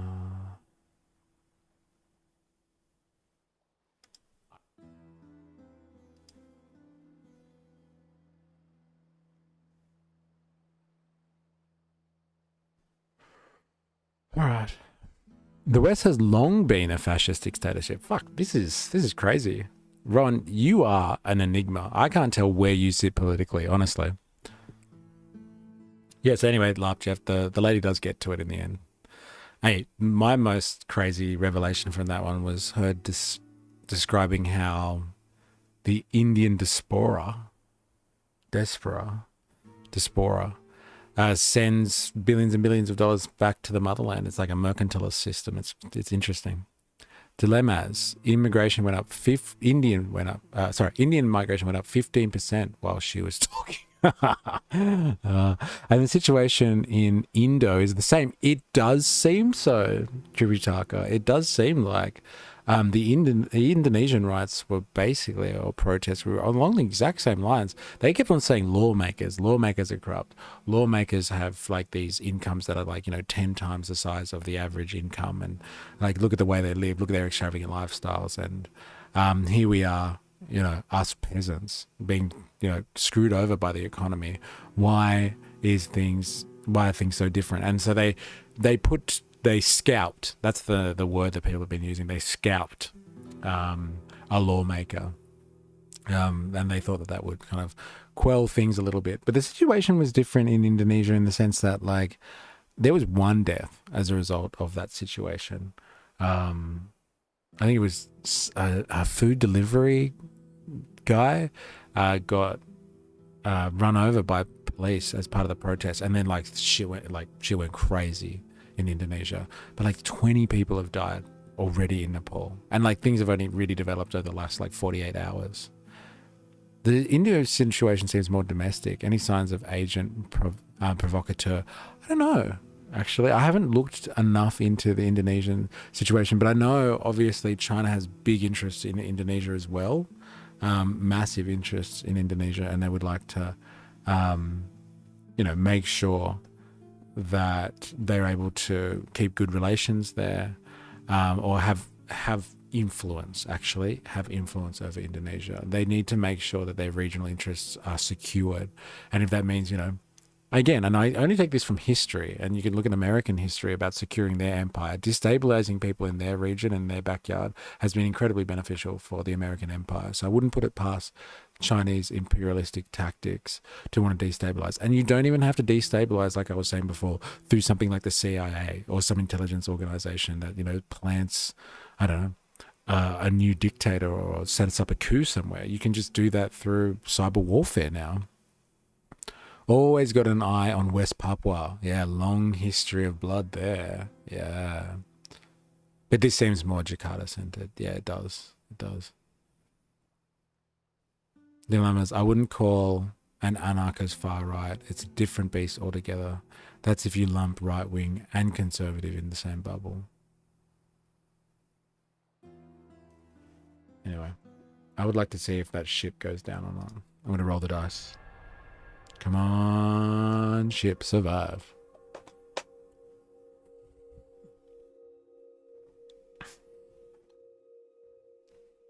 But yeah, the correlations between what was going on in Indonesia and Nepal have been incredible. And there's also been unrest in the Philippines and Malaysia this year too.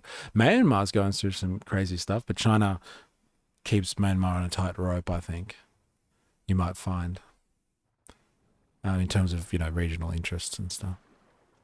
Oh, they left me alone. Interesting.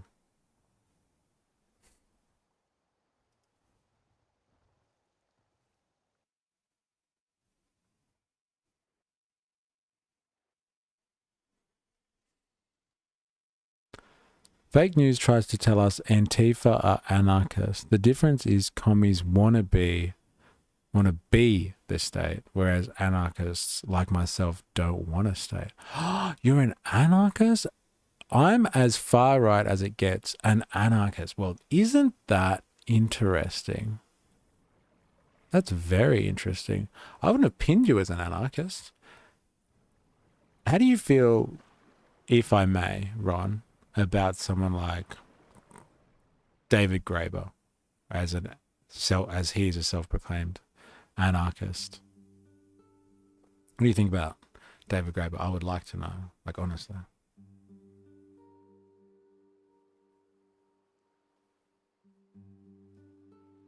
Ready to sail. Set sail. Gun shy now. Set sail. Set sail. All ashore. Alright, let's have a fucking battle, bro. It's been ages since we've had a battle. China keeps all of mainland sea, Southeast Asia, under its thumb through crime syndicates. Ooh, that's interesting. How's it look into that? Our king is in heaven. Commies want to be kings of the world. Pardon me, but I'd never heard of David G. Okay. Well, look, important, very modern and contemporary anarchist thinker. Sorry, but on the compass, a right-wing anarchist is getting close to ANCAP, pretty much. Or I would say a right-wing anarchist is probably the sovereign citizen type of person, right? Oh, did they just run away? Damn, I wanted to fight. I wonder why they're not taking me up on that offer. No, I'm going to go after the Greeks. I don't care. It was a rather interesting situation, if you ask me.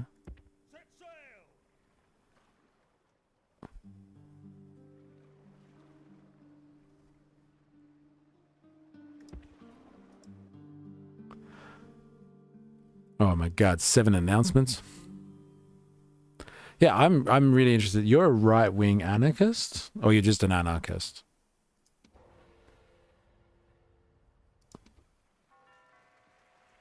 Senate office assigned. Senate office. Earthquake. Where? Ooh, sugar. Oh no. Actually, I better do some building. City expands. Tell me. Ah, man, I want this place to expand.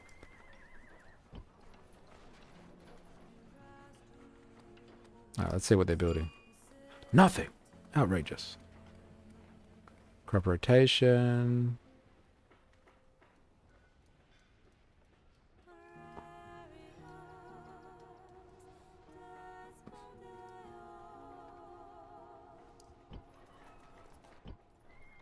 Yeah, let's see what these guys are building.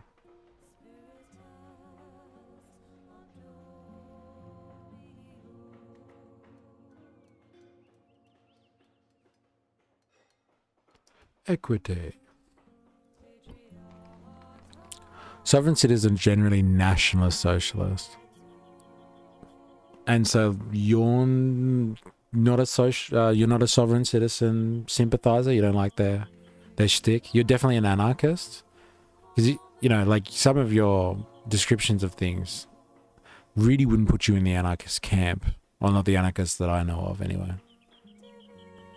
I must admit. Forgive me if that's extremely ignorant, but like your positions on migration, for instance, don't put you in the typical anarchist camp, if I could say it like that.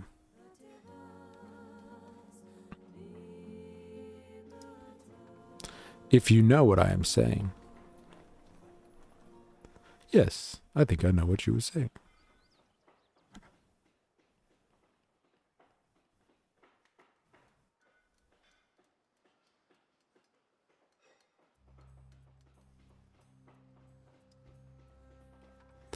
Alright, just did some crazy building.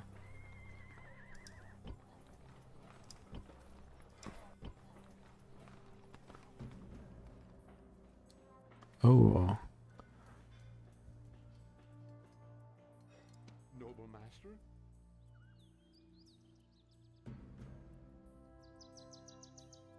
I will address them at once. Trade Russian Alliance. We see no benefit to us. Okay, let's try that again then. Sir, I will address them at once. You better. Alliance and map information. We see no benefit to us. Interesting. Alright, fine. Where did the Greeks go? They were just here, man.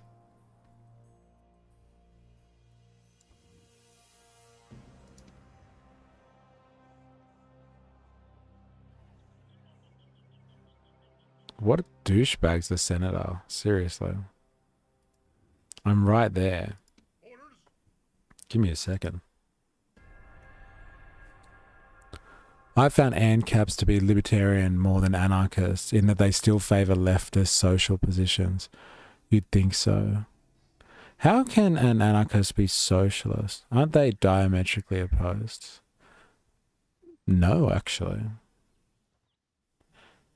Most anarchists are actually socialists. They just come at socialism from a different angle. So, like, in the history of anarchists,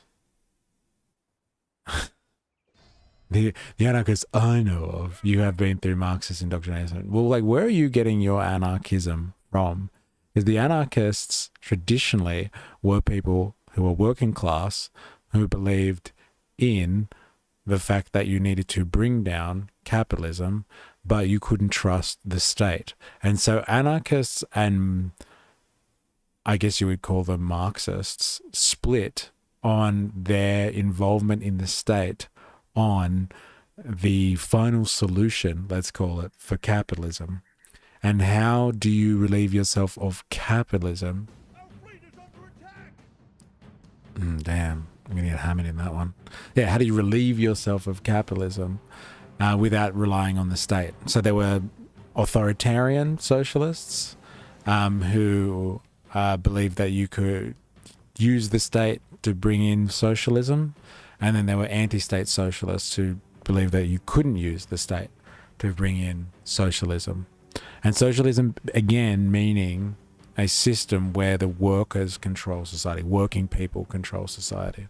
So that's the split. I don't know if they're diametrically opposed to one another, socialists and anarchists, unless you're saying that all socialists believe in using the state. That's the thing that splits them, is their use of the state, I would say. Damn.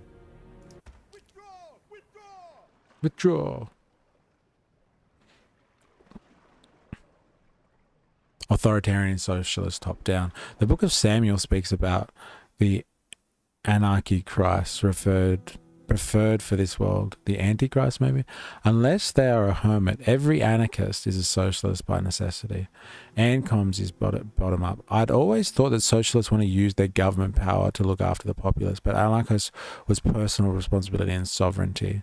Yes, so anarchists are socialists who believe that you don't need a state, though. Like, you don't need a state apparatus, because the state is the source of all evil, I would say, in anarchist philosophy. Ah, look, I'm going to have to take this place. Fuck. I wanted to kill these. I wanted to have a battle with those Greeks. This is outrageous. Whatever. Let's just take this city then. And then we'll go after the Greeks. What? Why don't I need siege equipment? I guess I could just take it then.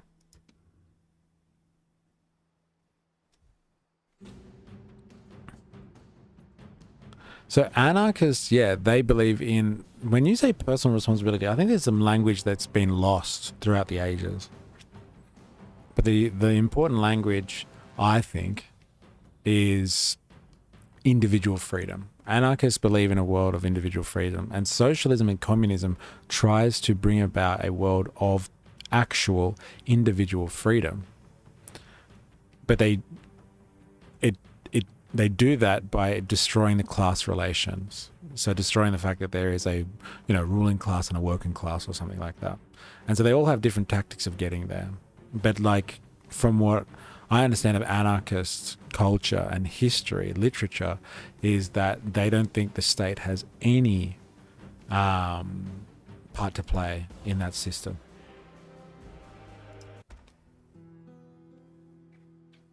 Marxism is pure evil and satanic lies.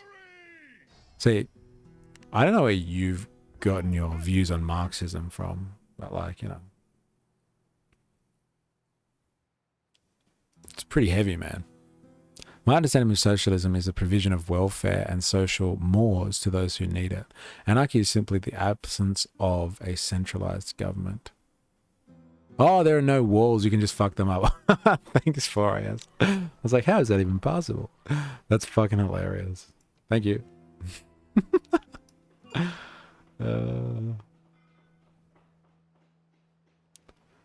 Let's build some walls then, shall we?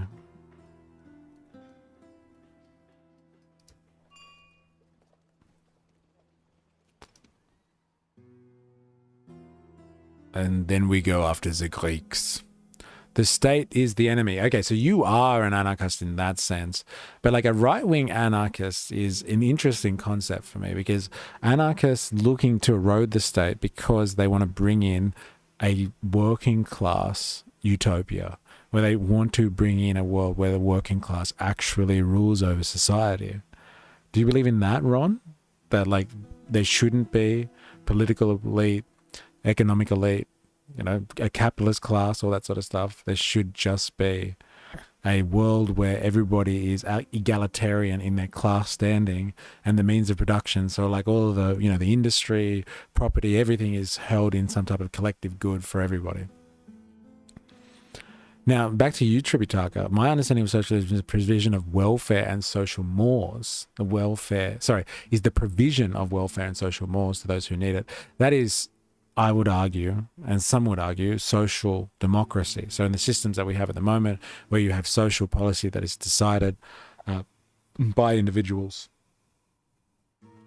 that have more of a bent on the social safety net and like equalizing the playing field so that like inequality doesn't go out of control and create a society where like there is stark differences between the haves and the have-nots. That is social democratic policy, but it's not socialism. Socialism is specifically, from a Marxist and anarchist perspective, socialism is specifically when the workers kind of own the means of production.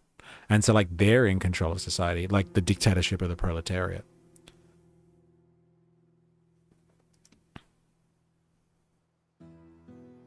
Where's my navy that just got reamed?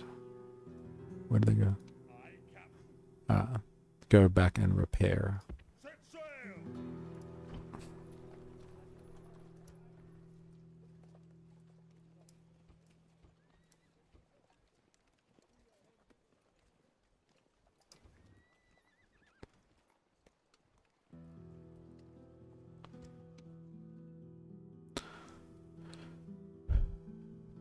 It's getting really nuanced now, LOL. All I know is I don't fit into any of these ideologies. Yeah, that's the thing. Like anarchism, honestly, from a modern sense, not interpretations from the Bible, anarchy is literally, or from the Greek sense, anarchos is like anarchy really comes from kind of the idea of this rule without any controlling power. And so like it's completely decentralized type of social organization. Are you sure that's not OG communism? That sounds like OG communism to me. Also, where does the democracy come into welfare? Well, in the modern sense, welfare has been implemented really by democratic societies. Not like, I guess you would say, societies that were based on monarchies or things like that. They didn't really provide, I don't know, the pension or the dole or anything like that.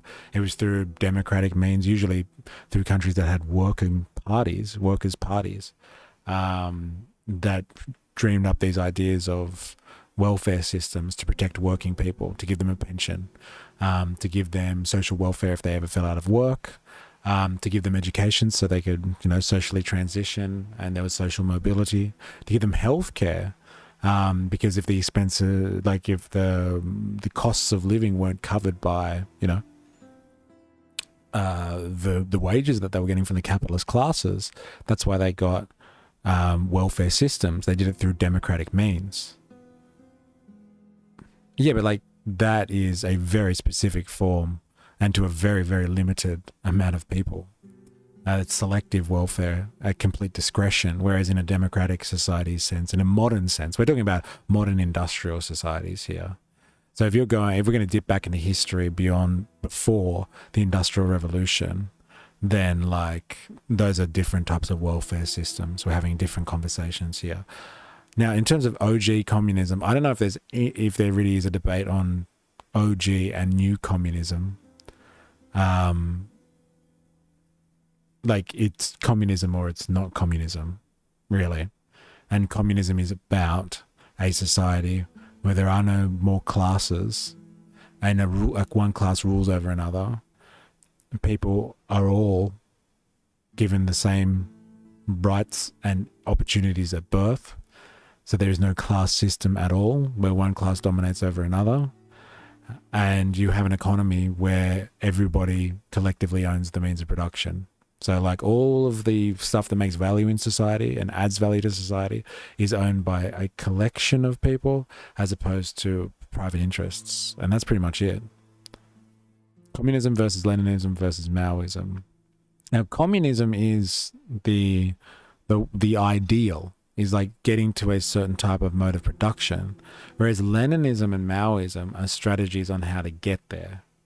So communism is the destination or the objective, whereas Leninism and Maoism are the paths to that objective.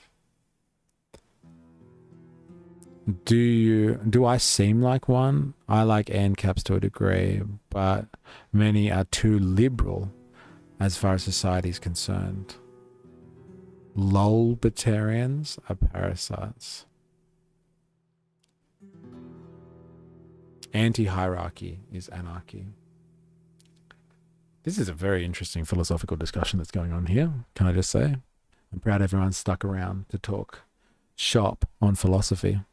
I think if we disagree, if you think Maoism is a path to... Well, what do you think Maoism is then? Maoism is a strategy on the path to communism. Now, workers' ownership is socialism. Communism is no one owns anything. There is, like I said, a classless society. Socialism is a class-based society, but is where workers control. And so that is state capitalism. And that's a variation of socialism, and they call it socialism with Chinese characteristics. But Maoism is this idea, anyway, their objective or their strategy to get to communism is that you have a workers' party, and the party represents the working class, and that's how they own the means of production, through the party. Now, I would argue that that is not real socialism in the sense that, okay, you can call yourself a workers' party, but do you really represent the interests of all the workers through like some type of direct democracy? Then like, I don't think so. I think there's a party, and a party acts as the capitalist class, and they control labor and capital for their own interests, because the CCP wants to stay in power. And so I agree, the Maoism hasn't actually gotten to communism. It has given us state capitalism, I agree. Mr. E, did you know that Marx was commissioned by the Illuminati to come up with an ideology along satanic lines? I did not know that. I did not know that. I've heard this type of stuff before. I've actually heard that Lenin actually himself was funded by the Bank of England. And sorry, Trotsky was funded by the Bank of England to go over and start the revolution and help start the revolution in Russia, to destabilize Russia, because the Tsarist regime had such a hold on Russia's economic power. It wasn't allowing foreign capitalists to come in and basically exploit Russia very well. And so they funded the Russian revolutionaries, the Bolsheviks, in order to destabilize Russia and then eventually open that up to the free market. So, there may be some substance to what you say indirectly, but I think it's been dispersed along too many conspiratorial lines to really make a strong argument anymore on. But there's a lot of speculation there. I really, Marx would have gotten his funding from somewhere. He definitely got it from Engels, but whether he got that from the Illuminati is some heavy speculative territory. But he was in England. And the Bank of England was a notorious center of the center of the capitalist world order. It was the core of imperial capitalism for a long time. So it checks out. He was in the right place. Yep, those bloody Brits. I learned about that history from Richard Grove on the Grand Theft World. On Grand Theft World. Interesting. Yeah, all very interesting banter today. So philosophically, I'm proud of everyone. All right, shall we go and fight the Greeks? I don't know if I've got time to do this whole battle now, actually.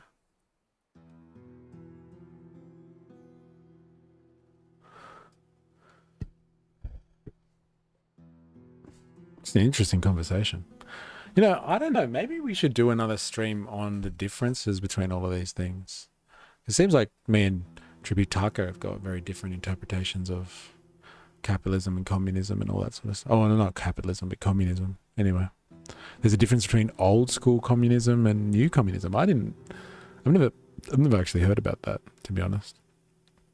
I really thought there was just one communism. That was the one thing that anarchists and Marxists actually agree on, was the end goal. They just, no consensus on how to get them. Misery, I definitely post a comment today.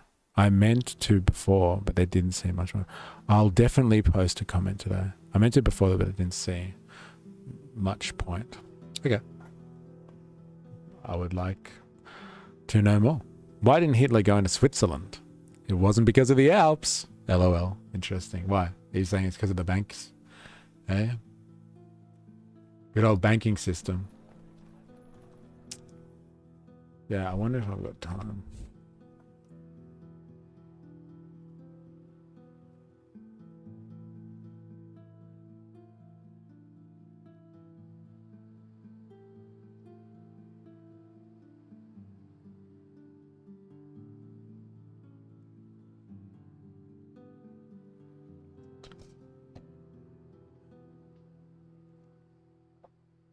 My understanding is Marxism is the theory, communism is the practice, Leninism is the reality, Maoism is the sequel set on the frontier. That's fucking interesting. Interesting. That is really interesting. That's very sequential, isn't it? So Marxism, from my understanding, is that socialism, communism existed before Marx was born. What Marx took exception to, I believe, is the utopian bent of many socialists and communists. He believed that workers had this vision of a society beyond capital and the capitalist class, but their visions were way too utopian.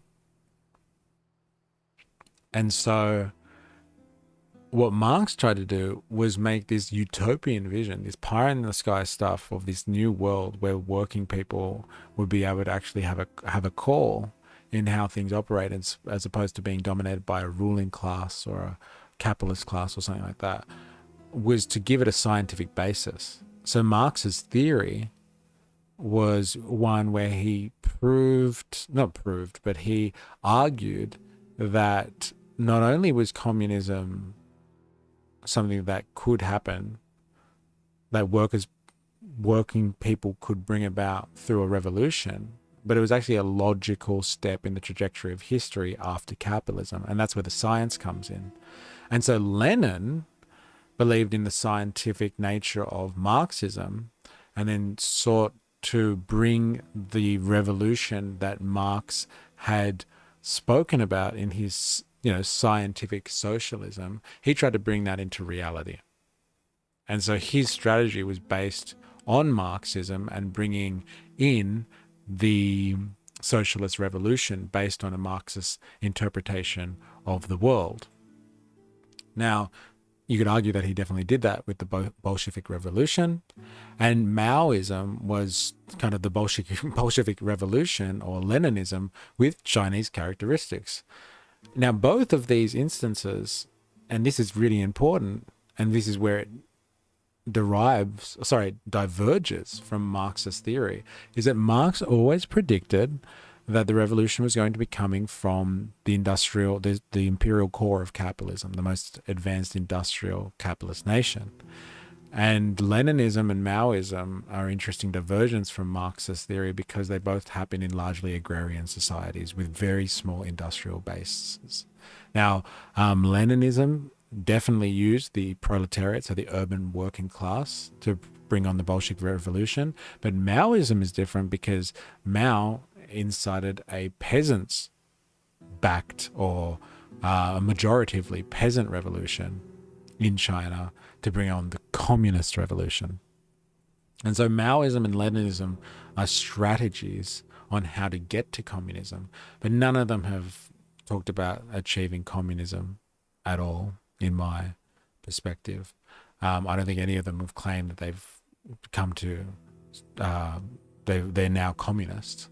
But like both of them have claimed to be socialism. Like Stalin famously claimed to have been socialist, or bringing socialism, and so has Mao. So I know that might sound like semantics, but I agree that Marx is a realist. But to further refine what Marxism is, aside from any other ideology, It is just historical materialism, looking at where the power was, understanding how the resources are fought over. Yes, that is his greatest contribution is actually, I think, historical materialism, not his revolutionary theory or his political objectives, but actually his historical materialism. But his historical materialism is just that. It's a historical interpretation. And so it only works up until a certain point. It only works up until the present. He can't predict the future.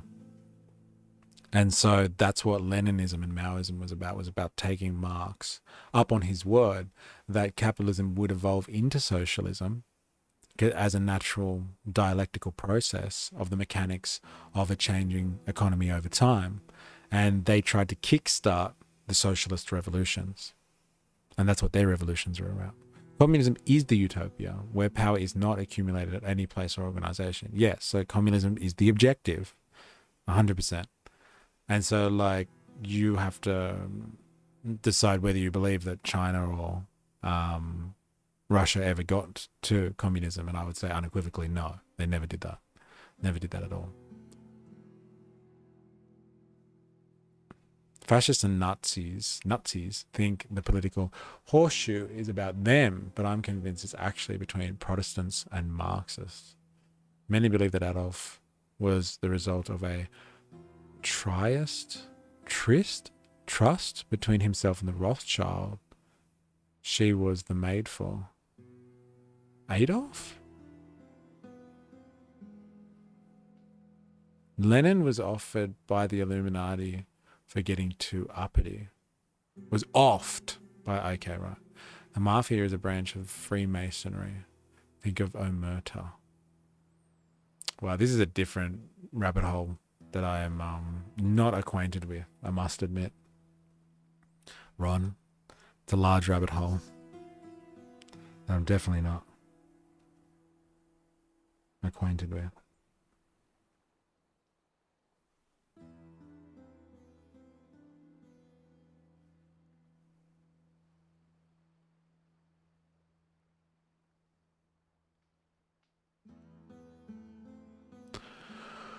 All right. Give me 1 second. I'll be back.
So yeah, we got pushed down this right-wing kind of interpretation of modern history, pipeline anti-Marxist, anti-Marx stuff recently by somebody on the Discord, and they put in a video that they suggested that we watch. So like, I think one day we're going to have to go through and look at some right-wing pipeline and anti-Marxist kind of stuff. It seems to be an interesting, I guess, rabbit hole to go down. So if you have any content that you want us to watch, Ron, that describes how, you know, Lenin was offed by the Illuminati and Marx was funded by the Illuminati and all that sort of stuff, then, you know, let us know. I guess it would be interesting to see where all of that sort of stuff goes, and what type of position people take on all of this stuff. But yeah, let us know.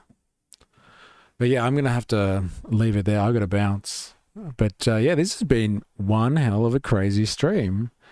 Very controversial for a lot of reasons. A lot of anti/pro-immigration debate going on. And a lot of philosophical discussion about what Marxism, socialism, communism, Leninism, Maoism, all of that actually means. And a lot of conflicting opinions on all of this stuff too. But we like a bit of conflict because we all learn a lot from it, I think. And we can all test out our ideas and what they really mean. So, now, thank you everybody for your contributions today. I can't go back in the whole conversation, which is really sucky. I wish I could see everything, but I'm going to say thank yous to as much of the people that I can. So Ron, Jungle Potatoes, Dr. Nathan, Voltateur, Dilemmas, 4IS, Jag was in there for a while. Who else have I missed? Larp Jeff was in there for a bit, I know. I'm just here to watch a trash fire. I'm pretty sure was here for a bit too. Tributaka came in at the end for the philosophical debate.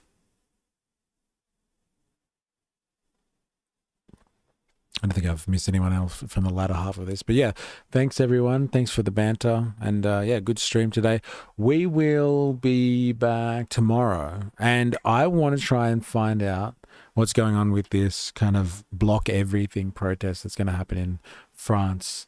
It's probably happening right now, I would say. They're basically going to shut the entire of France down. That's the protest. So it's almost like a general strike, but across everything. Workers, consumers, everyone. The French are going to shut it down tomorrow, or right now. They're probably just starting to shut it down right now. So we're going to go and have a look at that because they got rid of the French Prime Minister a couple of days ago. We saw that. They've already put in a new one, a guy by the name of Sebastian.